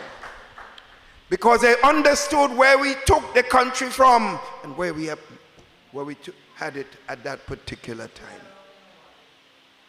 My friends, we managed the economy of the country. We had savings to the point that we were able to invest in projects. With all the CBI, so-called CBI passports that are being sold. Where are the projects? Have you seen any project? So where is all that money? The question you have to ask, where are all this money? My friends, this is a serious business, you know. We sold at 1/5 in how many years that they have sold in just 2 years. But we have several projects started because the money that came from those CBI thing was invested. We show that investors put down and use the resources of this passport sale in development so that jobs can be created and our economy was moving forward. That is what the New National Party did. I saw a recent report. We used to balance our books to the point that we had surpluses. Yet, you had thousands of people on the road working at different periods in the country. When you pass around Beausejour or any part of the country, shops are packed on a Thursday evening, a Friday evening, a Saturday evening. Pass them now. Every place look like a funeral home, sisters and brothers, those shops. What is happening to our country? You're not worried. You take a drive around your country, sisters and brothers. You just drive around your country. And you wonder whether Grenada is in a nice box. Places that you used to see young men and young people relaxing and having fun with each other and so on and having a drink. You can't see nobody there. What is happening to our country? And these guys have millions of dollars playing with. You have to ask some serious questions, my friends. The question, therefore, is the road ahead. Friends, we have been examining the electoral list because don't be afraid. I'm telling you this. We are hearing that they could be planning to have a snap election. So I'm warning us, don't take chances. That voters list that we just saw has to be scrutinized because we see a lot of names there that nobody seems to know. Who are these people? So we are working on those lists and we're doing it throughout the length and breadth of the country. We're doing it in Northwest St. George's, but we're doing it in every constituency around the country. We have to start that process. We have asked Brother Dwight Hosford, as a leading lawyer, to take leadership of that. But each of us, my friends, must be part of that process. It cannot be left to those of us up here or the leadership members of the leadership of the party. It is your interest just like it's our interest. So every one of us, it says, we have to be our brother's keeper, so to speak, my friends. So we have to scrutinize this list because we know, they know, that if it is left to the people living in Grenada, they could never win an election coming forward. But if they could pad the list with people outside of the country, and you here under the pressure that they're putting on you, and you bring them in just the time of an election and vote them back, if we allow it, then we are the guilty ones. So we I am issuing a call tonight, friends. Let's get ready to deal with the voters list, because the law is clear. You have to be here for at least a year in the country before you can register if you are a Commonwealth citizen. Clearly, a Grenadian is a Commonwealth citizen also, as you know. So I'm making this point. Let us not play with this. Similarly, friends, we have to organize. We have to organize in every constituency. I think we are too quiet, sisters and brothers. They believe that people are afraid to stand up for their rights. If you give a coward too many rope, you know what will happen? We have to stand up and do what we have to do. Because all we have to do is stand up for our rights. And the result will be clear. Because if the theory goes, cowards die many times before their death. Just remember that phrase. My friends, we cannot understand when we were in government. We spend millions of dollars. Easter time, over 6,000 people on the roads. Working. 6,000 people over 5 and 6 fortnights, friends. Come in August time, the same thing again, friends. Coming to October, going down the line for Christmas, thousands of people. Because you know why? And sometimes people come to me and say, Doc, but some of the people not working. I say, they're not doing enough work. I say, let me tell you this. I hear you, and everyone should work for the money they're receiving. But I find it strange. There are people in this country making thousands of dollars and then doing no damn work. And you ain't come and say a word about them. These poor people who are getting $1, and when they get that $1, they spend it in the shop. They go by the tailor. They spend it all over the country. It's money spins around in the country. And that's how you see the country moves forward. When poor people have money, they don't keep it. It is circulated all around the country of Grenada, Carriacou. But you see, these guys doesn't understand basic economics, my friends. They don't have a clue. All they're thinking about is themselves. So we established what we call the brigade, friends, to help the people who want to help the houses to fix. They got rid of many of them because it is perceived that's an NNP thing. It is not about NNP, it's about the country. It's about Grenada. But they don't think about this. This perception that you have to get rid of every NNP, my friends. I don't know how these guys feel. They expect to come up in the street and beg people for vote next election. Grenada is a family society. Sometimes you believe you fire one NNP man. The man have a lot of family who voted NDC. You hurt them too. But they don't understand this. So they dig in their own political grave with the vindictiveness being operated in government today. But my friends, the time will come. The time will come, my friends. We had established small business loans in GDB. It was not based on who you support. No one could ever come to my office that I had in Beausejour and tell me because that person didn't vote for you, they don't need to get help.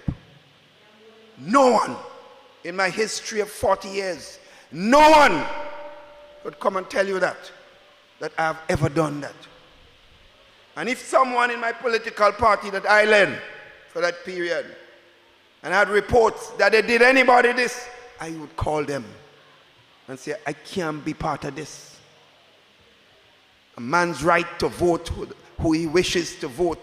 at the time of an election, that is his fundamental right. I will try to get him to support me and the political party that I serve. But I cannot want to victimize that brother or sister because he or she did not vote for me. Our God will not like such action. So small businesses, we had so many small businessmen or farmers got loans or fishermen got loans and so on. Today, these guys, and I heard the minister saying that members of parliament and directors have a right to get loan in GDP too. The law is clear. We as ministers had no such right. So I don't know what's going on in this country. Things are so fundamental. How could you sit there in charge of a fund as a director of a bank and wanting loan for yourself? So you're giving yourself loan from the people's money. That is so fundamentally, morally bankrupt. But what is happening here in Grenada today, my friends, we have to watch that. I used to call our friends in Carriacou and Petit Martinique. I feel sorry for them because I cannot understand. You helicopter in every minute you're going to Carriacou. What you going there for? It's not about your presence. It's not about your helicopter. It's not about how you dress, how you look. It's about the people, what you're doing for the people of the country, my friends. But that's not in their minds. Everything on social media, every time you pass, they take your picture and they're putting it out on Facebook and TikTok and Instagram and all the different social media platforms. Because how they look, it's about themselves, not about you. Some people have to call them and tell them, well, you came and talked to me, I never tell you to put my picture on. And they're not asking permission, you know. My friends, but I want to make this point here.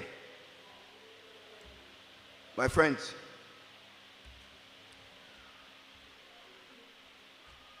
recently we had 2 resignations from the Senate. And I'm not going to come here and not talk about this because we have nothing to hide.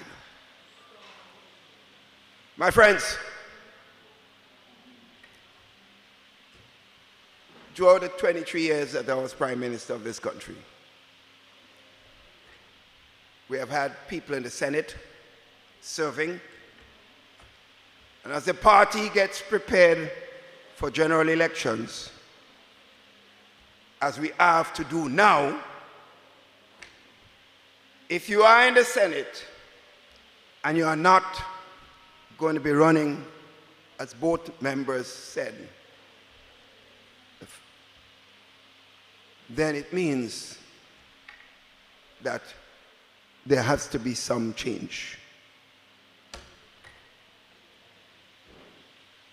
And in each time, we have had several persons in the Senate who resigned. Because the alternative is, friends, if there has to be a change, when I was Prime Minister, and I have to make change with senators that the government side wants to change, I would have to revoke their appointment and then appoint somebody else. It means I have to fire them. You understand? You understand where I'm coming from? In opposition, because I am the one the Constitution says that recommends the appointment of senators. So if they have to move and they do not resign, then it means I have to revoke the appointment and put additional new persons in. That most likely will be going forward in a general elections. The point I'm making is NNP do not treat his people like others do. You know what happened recently? A minister was called into cabinet, was fired in cabinet, and had police come and escort him out. My friends, even if I have difficulty with the individual, I don't treat people that way. So my friends, I understand that all kinds of things are being said. Oh, these people fed up with NNP and they're fed up. Oh my God, listen. NNP can only go from strength to strength and more strength, sisters and brothers. NNP treats its party people differently than some other persons do. So, if you hear those foolishness being said, debunk them, my friends. So I hope I have spoken on this matter. My brother Nilan has come to me and said he wants to go and study, to continue his education, and I went and got a fullest education before I took full time into politics. And I respect that right for his future, and I will continue to give all the support I can that is in my powers to be. So that is how I operate, my friends. So I want you to be clear if anyone come in with a false propaganda. And I want to tell you this. They are projecting NNP have fight for leadership. NNP have fight for leadership? Huh? NNP have fight for leadership? I am the leader of the NNP. My friends, nobody will be fighting Keith Mitchell for leadership of the NNP. Get it straight. Nobody is so foolish to fight me for leadership of the NNP. My legacy is written down there. Get it right, my friends. And therefore, those who are making up stories about fighting NNP, tell them another Nancy story, my friends. When the time comes, I will inform you. I will inform you. And the first people that would know is the people of Northwest St. George's, my friends. I owe you first. So before I make an announcement that I'm no longer seeking the leadership of the new National Party, I will come to you first and tell you I intend to make that announcement. So and so time and so place, my friends. This is what I owe you because of the service and commitment that you have given me and the love you have shown me over the years. I will never be able to turn my back on those people who have given me and made me who I am today. When I began my presentation this evening, I told you that. You made me who I am today. So I never worry. The sacrifice of living in Washington with all the privileges, I have never regretted it, my friends, because of the love and support that you've given me. And therefore, my friends in Northwest, listen, we have to get moving and start serious work. We have to show people that we're ready to take back our country. And I will be there with you, leading that fight, sisters and brothers. Leading that fight, sisters and brothers. Because we are afraid of no man. We are afraid of no man, my friends. And therefore tonight, I want to thank you again for your love, your support, your commitment that you have given me. You have made me, as I said, who I am.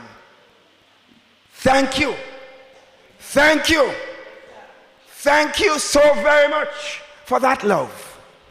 I love you. Take care and get home safely.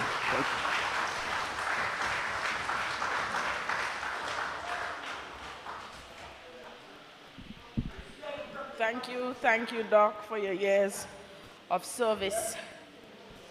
Our children's future must be at the back of our minds when making decisions regarding who runs the country. Dr. Mitchell just said that, and I want us to keep that in mind.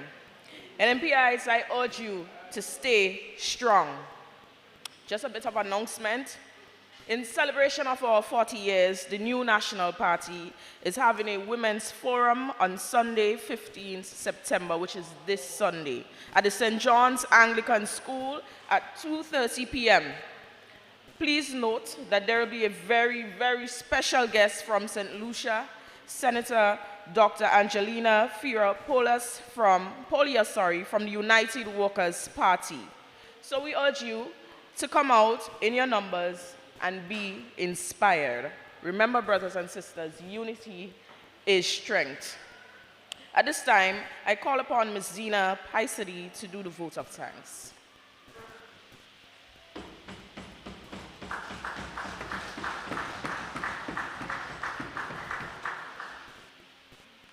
A pleasant good night to everyone.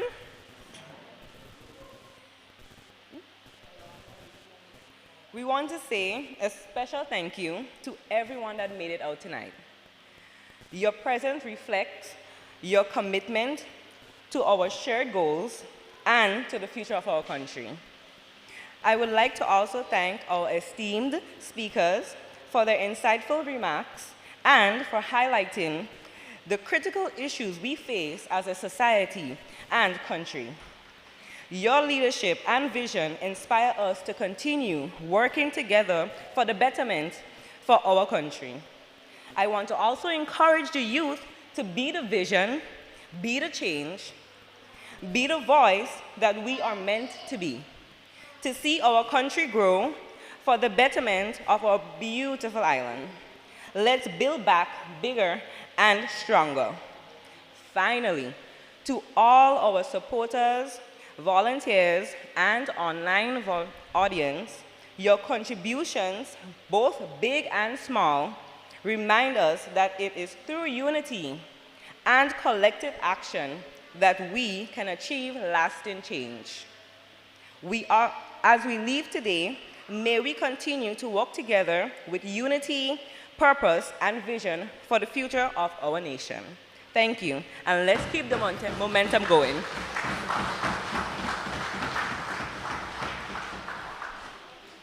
Thank you, Sister Zina.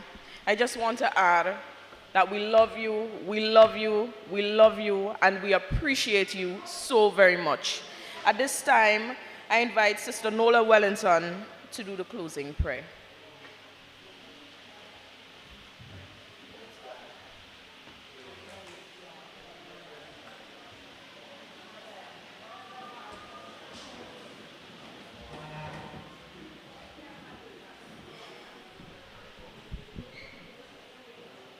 Good night, everyone.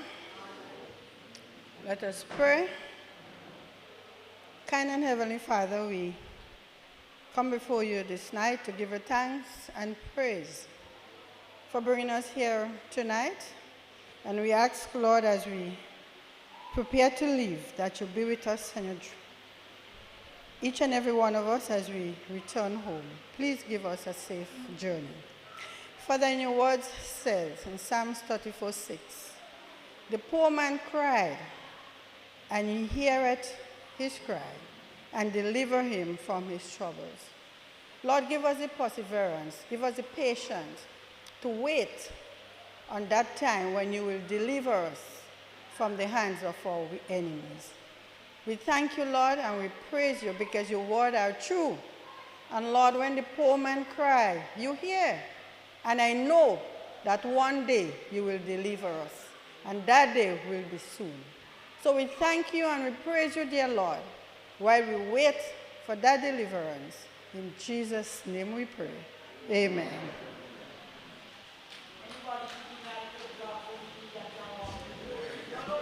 Thank you, everyone. Have a great night and get home safe.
And good night to Grenada, Carriacou, and Petit Martinique. Yes, it's a abbreviated version of talking points tonight.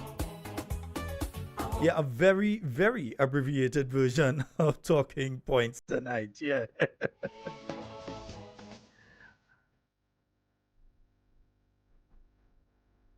And of course, my name is Sheldon Scott. I'm going to be taking you up just until about the 10 o'clock hour.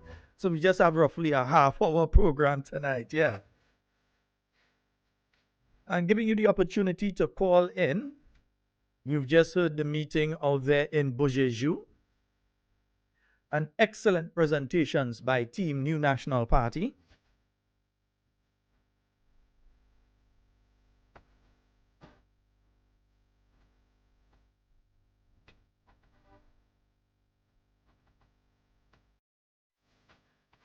So the phone lines are open. I know some of them have, yeah, some of you have gone off from. Yes, we're on. I am live, yes. You know, I can't do all of that because we already don't have program tomorrow night, yeah? Let me say a very special happy birthday to a good friend of Talking Points. Happy birthday to you, Ziggy! Yeah, today is Ziggy's birthday. Emerson Ziggy Edmond. Yeah, a very special happy birthday to you, bro.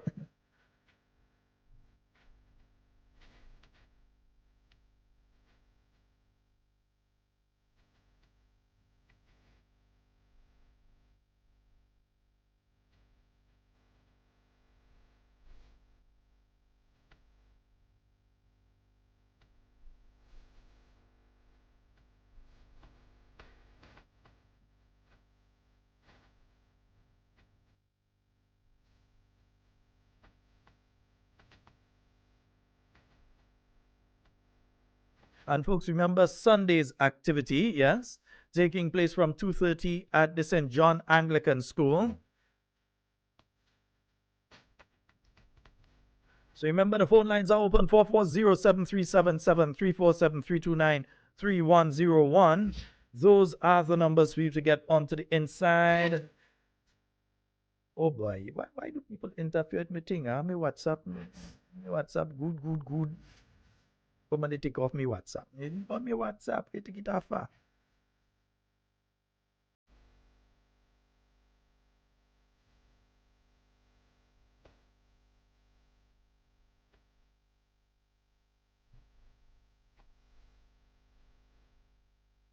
I've also realized there the minister step in the Grenlec issue, and we realized that a resolution seems to have been reached.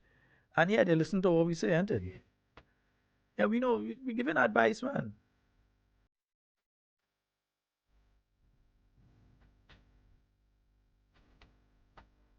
So the two workers, they have been made permanent, yeah?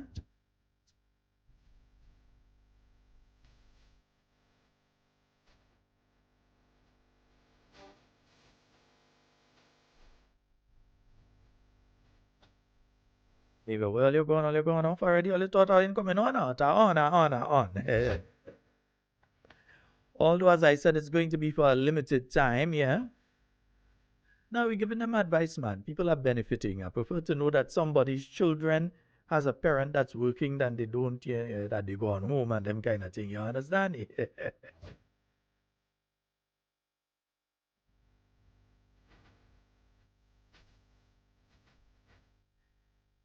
Yeah, folks, tell a friend to tell a friend, tell a friend. We on, but we have a very abbreviated program tonight, yeah?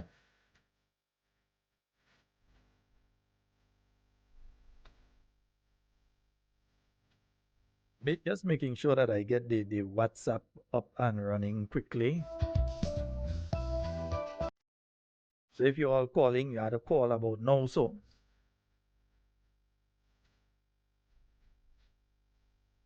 Let me say a special good night to you, Wade, and the We Noise Radio family. Yeah, they've been on with us, yeah.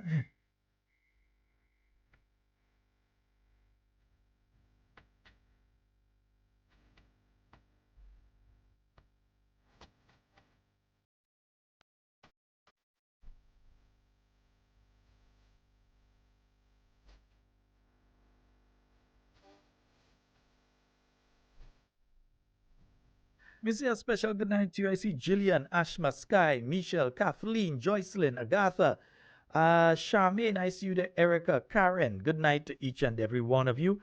Hope that you all are having a fabulous night tonight. Give me some feedback. What do you all think of tonight's meeting?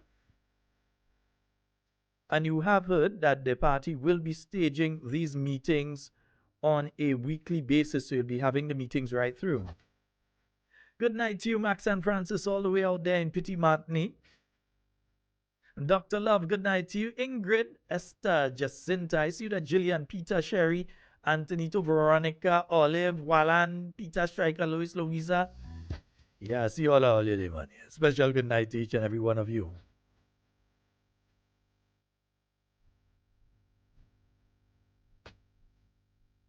All right, so the WhatsApp is up for those of you that want to call via the WhatsApp.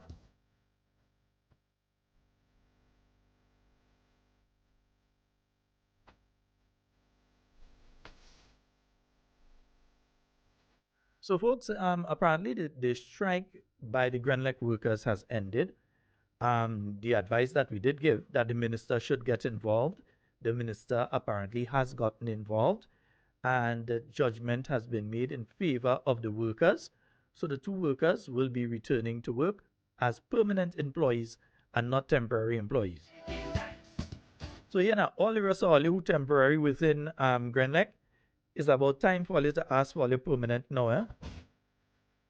The precedent has been set. Ask for your permanent. They promise it. They have to give it. Nice.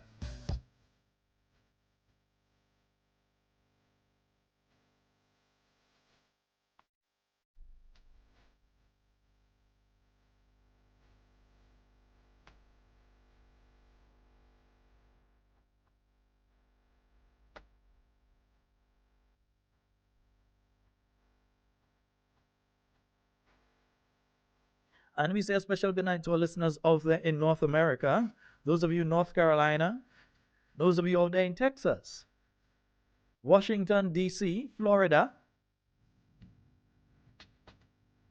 Long Island, Brooklyn, the Bronx.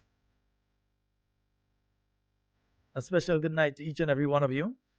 And our Canadian listeners, SD, out there in Canada, a special good night to you.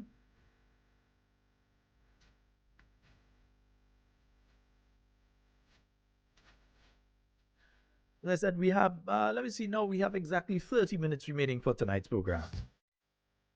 Yeah, so let me hear you all. You all listened to the meeting. You heard the presentations by the various speakers. Let me hear from you all. Yeah, let me hear you all view in relation to what was said and so on.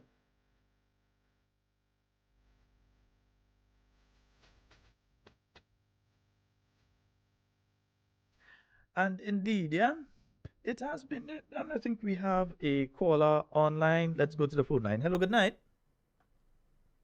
Hello, good night. Okay, well, we lost that one. 440-7377, 347-329-3101. Let's go back to the phone line. Hello, good night. Good night, Hi, good night, my dear. There was a nice meeting in Beausejour tonight. Mm-hmm. And I'm very impressed with Miss Pierre. She's very outspoken. She said how it is, and the dog was, you can't stop the dog. Mm-hmm. She's on fire. The place was on fire tonight, Sherlon. Of course. Sherlon, the place was on fire. They cannot stop the boss. The boss is the boss. He said when he's ready to come to move up from the party, he will come and tell the constituency. So people are saying, they want to hear. Let it wait. The time will tell when the dog will be putting on and put somebody else in his position. But now he is the boss, and he's the leader of the new national party. They can't stop the boss from running. Mm-hmm. He's the boss, and he's the boss. They can't stop us. We're big. I'm fiery. Have a good night, Sherlock. All right. Thank you so very much. And let me say something, because I find it very hypocritical of the NDC as a political organization to be speaking about leadership. And here's why. When it comes to the new national party, at every convention, all executive positions are up for grabs. In other words, anybody can get up and challenge the political leader of the new national party at any convention for the leadership of the party. Within the NDC, they can't. If NDC holds a convention this year or next year or year after, that they cannot challenge Deacon Mitchell for political leader of the NDC, we won't come back to that. We have a call online. Hello, good night. Hello, good night. Good night, my dear. How are you? I'm all right, thank you. Praise God. All right, you go right ahead. I didn't know if that meeting was on. Oh. And when I put it on, is Miss Emilyn Pierre get? So I want to know if I could get it over, if you have it on, so that I could go over and look at it. Yeah, it's there. It's online. You can go afterwards and just click on it, and you'll see the entire thing. So then I'll get the whole thing. Yeah, you'll get the whole thing. It's there.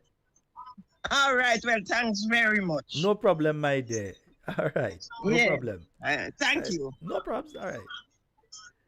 Yeah, so I was telling you all, folks, the Constitution of the National Democratic Congress clearly states that once an individual wins the position of political leader, it's at least two or three conventions that you cannot challenge that person for political leader of the party.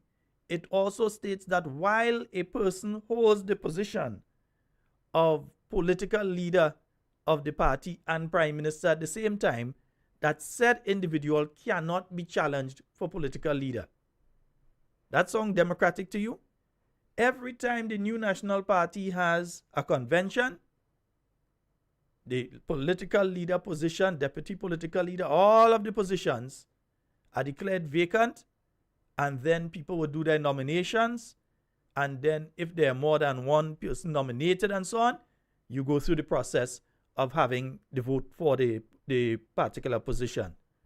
But at every single convention of the new national party over the last 40 years, the position of political leader has always been declared vacant, and people are allowed to vote for who they decide they want to be the political leader.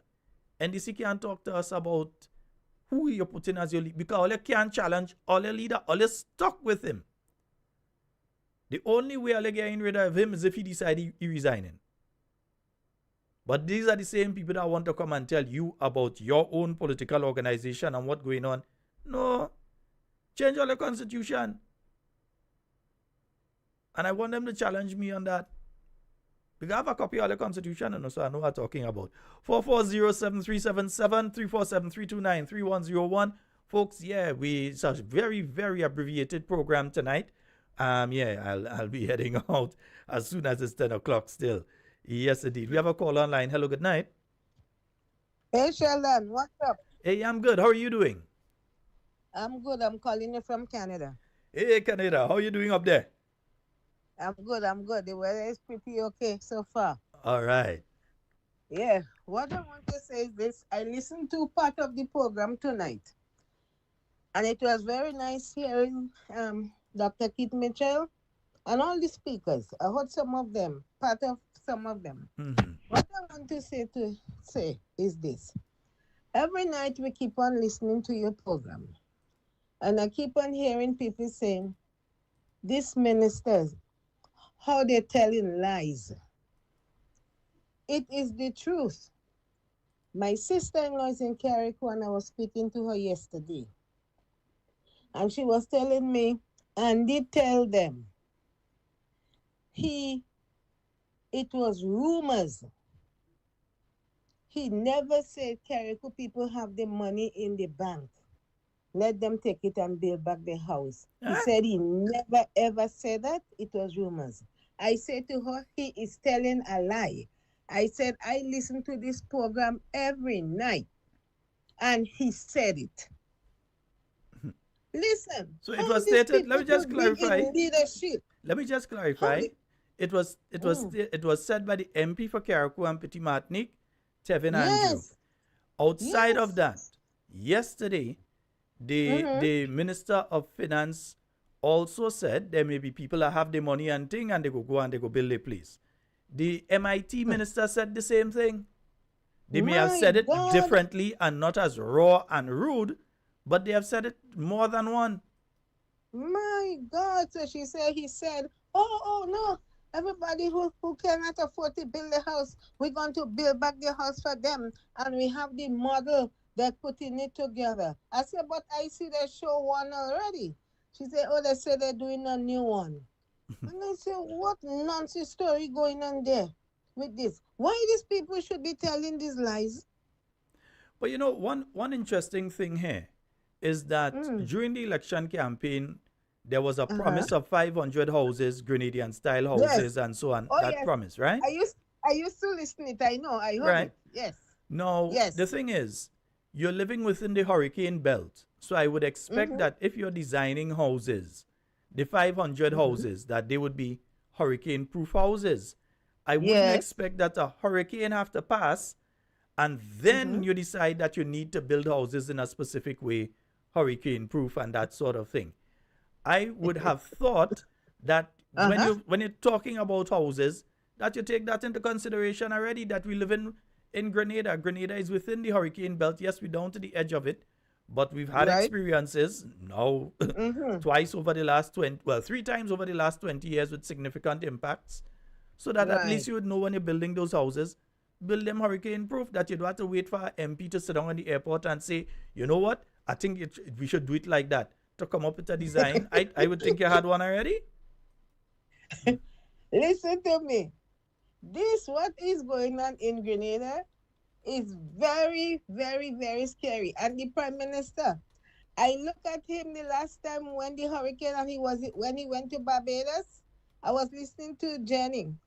And when they asked him, what do you have to say to the Grenadian people? That man said nothing. I looked at this and I said, what? What is going on home? This is not good. This is very, very disrespectful for the government, for the Prime Minister to be treating the same people who put him in office to disrespect the people like that. It is really, really, really rude. If even Selfie said, you know what? I made a mistake. I used bad judgment. I'm sorry. But to just say, you have nothing to say to the people? Listen to me.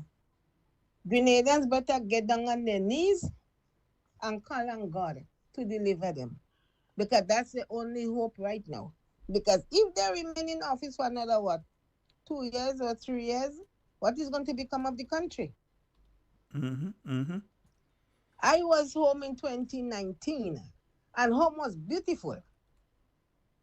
I loved it. But now, I'm wondering, do I want to go back home and live? It's very questionable, and it's sad. It should not have been like that. I'll tell you anytime, home is always home. Yeah, we live in the most beautiful country that exists. We have the most beautiful, loving set of people. But while we have that, we also have the worst government possible. Exactly. Yeah, so we're the most beautiful country, we're the most friendly country, we're the country with the most possibilities, but we're also the country with the worst government. Bad leadership. This is awful. And I was telling my husband, I said, this amount of money I hear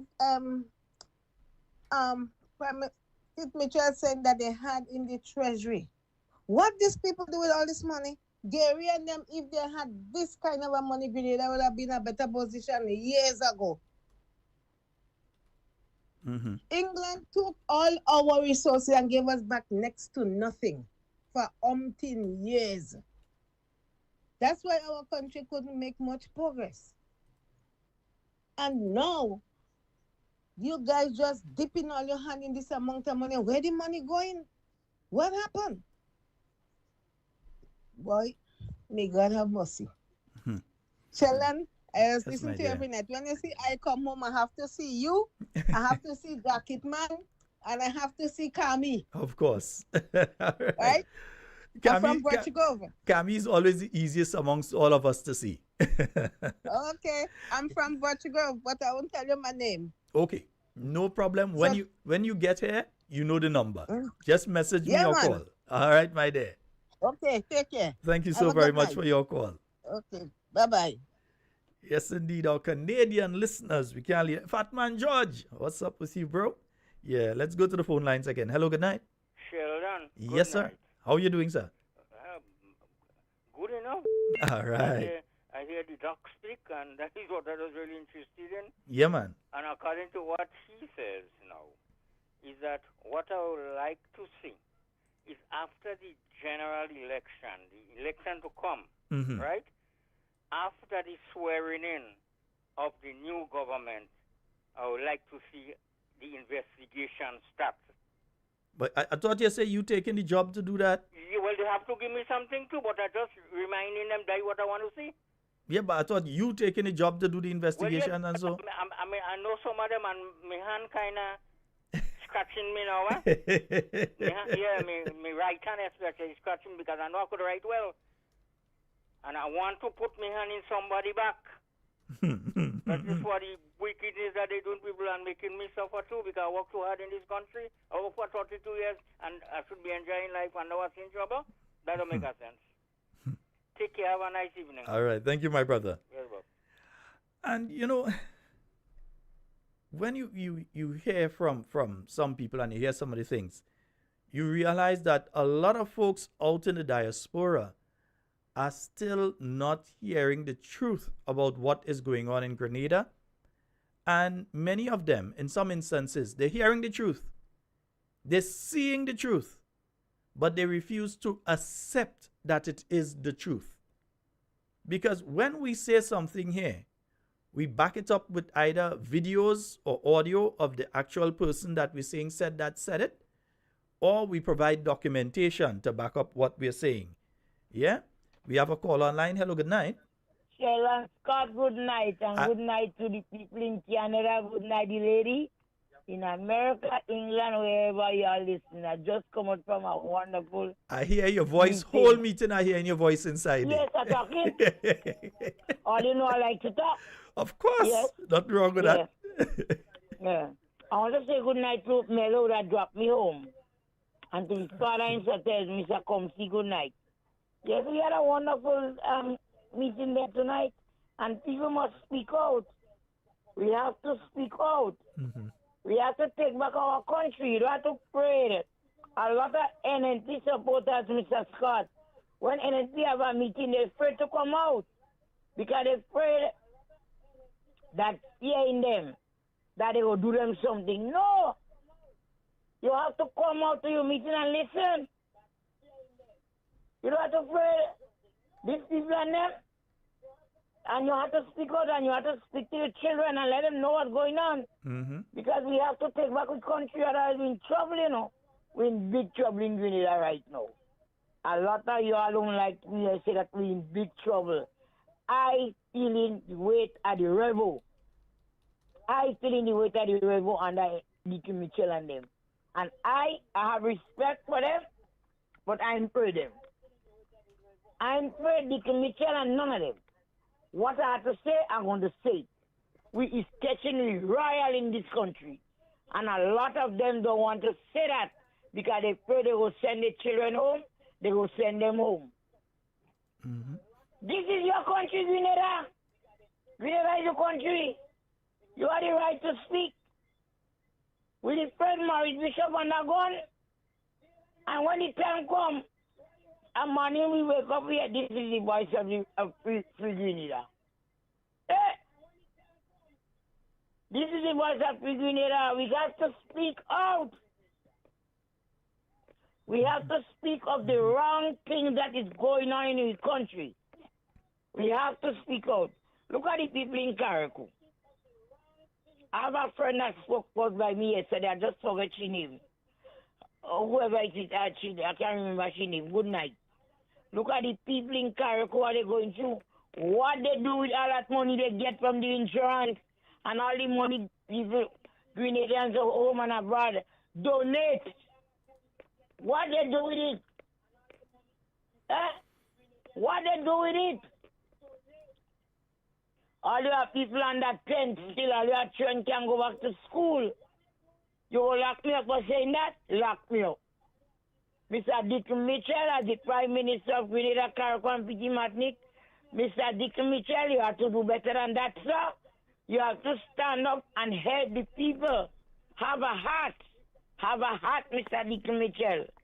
You are children, they say you are children. I heard they say you are children, I don't know how true it is. But if you are children, sir, and you want blessing for your children, do something and help the poor people in this country, sir. Andy Williams, your name they're calling every minute, they're calling your name. Help the poor people in Carriacou and Petit Martinique. Help the people. Or you get a lot of money from the insurance. Or you get money from other countries. Or you get from England, wherever. Help the people. Give the farmers some money to think back. Well, Mr. Some $3 should have get him $200 to pay somebody to plant back them things. Or you help everybody. Not only NDP supporters soil. Help everybody with all Grenadians. Hey, what's going on in Grenada? Something wrong in this country, boy. And it's still have Grenadians that have the balls to say everything is all right. Everything is not all right. You have NDC at balling. I watch a NDC man, his son doing big work. I want to watch that man today. I say, look at that. When I look at him, the body language alone speaking. People is suffering. People might have a little money.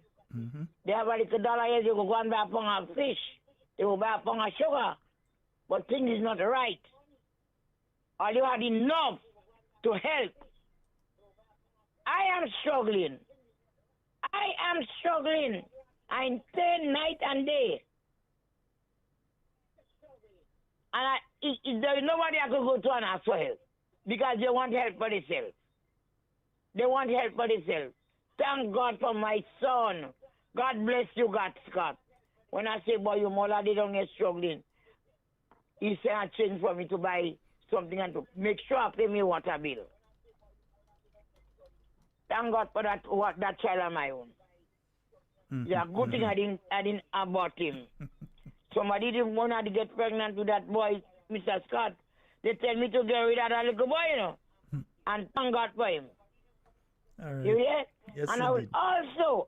I would also like to let you all know tonight, because if I'm dead tonight, all you know, Miss Jolan Ben Hartford, I want to thank you very much. I want to thank you from the bottom of my heart of your kindness and your love you have for Miss Kami. Also Dr. Mitchell, also Peter David. Thank you very much. Mr. Watts, thank you. Patricia and Matthew, thank you. That I can't keep it because if I'm dead, I want people to know you all are good people.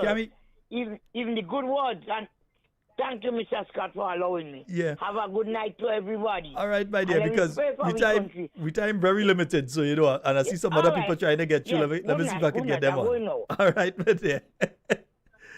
All right, folks. Yes. Let me see if I can get, because see one or two people are trying to get through. Let me just give somebody else the opportunity. Okay, let's go here. Hello, good night. Hello. Hello, good night. Hello. Okay, well, you had gotten through, but let's go to the other line. Hello, good night. Yeah, hey, Sheldon, how are you doing? Hey, I'm good, man. How are you doing? All right. So tonight, this afternoon was rather interesting, and I enjoyed Brother Peter David, his presentation.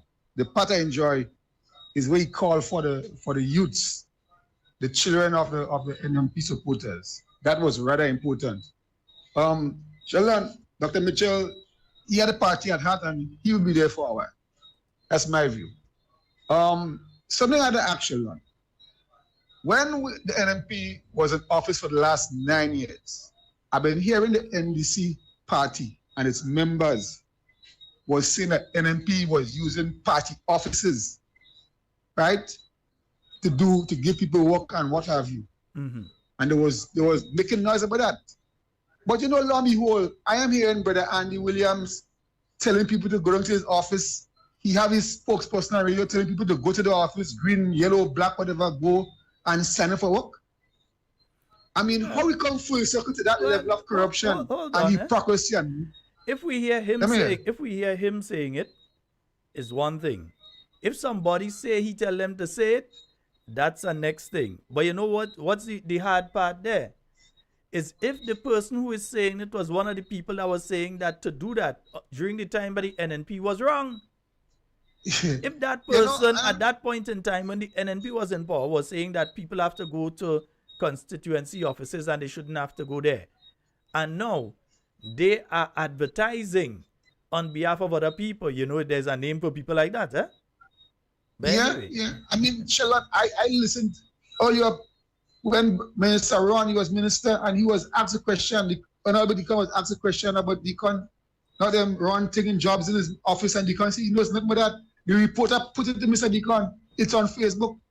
Mr. Deacon said anybody could put up what they want. I mean, I don't know how much more hypocrisy we could take in this place, but clearly we're going the wrong way. And to me, it clearly shows that we have two prime ministers and they're propping Andy Williams for every living thing. And Gradians, take note of that.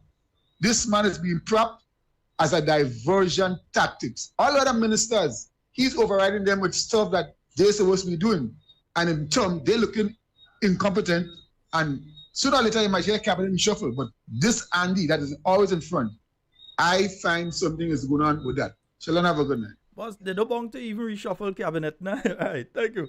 Yeah, they don't even want to reshuffle cabinet because what you go do? You're shuffling up a jokers. You go always end up with a joker at the top, a joker in between, and a joker at the end. I mean, you take it. That's what you're going to end up with. We have a call online. Hello, good night. Hi, Sheldon. Good night. Hey, how you doing? Hi, Sheldon. Good night. How are you doing? I'm quite fine. You go right ahead. Okay. I just want to give a little opinion here as it relates to the NNP party, right? There's some people in the opposition and people on a whole who think that Dr. Keith shouldn't run for political office or leadership of the party anymore. But that's not my opinion, because I think the chief is still vibrant. He's still young. He still has his senses. If you look at Gonzalez, he's much older and much feeble looking than the chief. If the chief thinks that he still has the ability and the potential to continue as leadership of the party, but my only problem is that I think the chief should call a convention on his executive. And if there are other members within the party that wants to challenge him, they shouldn't feel intimidated, whether it be Peter, David, Emilyn, I'm just using names randomly. They should be allowed to do so without any intimidation. And if they have a convention and the executives or the people who is eligible to vote for the leadership, then neither should the doc feel intimidated. So if the people decide that they want Doc to run again, then let Doc run again. If they decide that they want Peter to be the leadership, let Peter be the leadership. And neither should the doc feel intimidated by that. And I think it will be a stronger move for the party going forward than the not holding convention, because they need to hold convention and make a decision going forward, because what is going to find happening is that they're going to be like how NDC used to be, not knowing who is the leadership leading into election. I don't also think that the chief should handpick anybody, because this guy, Dwight Hosford's name is kind of going into the play. But this guy is a dead guy, with all due respect to him. He don't have any charisma in him. He don't have any personal contact with the masses. So I think that should be a no-no. There should be a no-no as it relates to handpicking anybody. Well, and here's, if any other members that but want here's to challenge the the chief, thing. they should be allowed to do so. My And brother, I I think sat, that the chief- hold on, I sat quietly and I listened to you there. And I'll say this to you.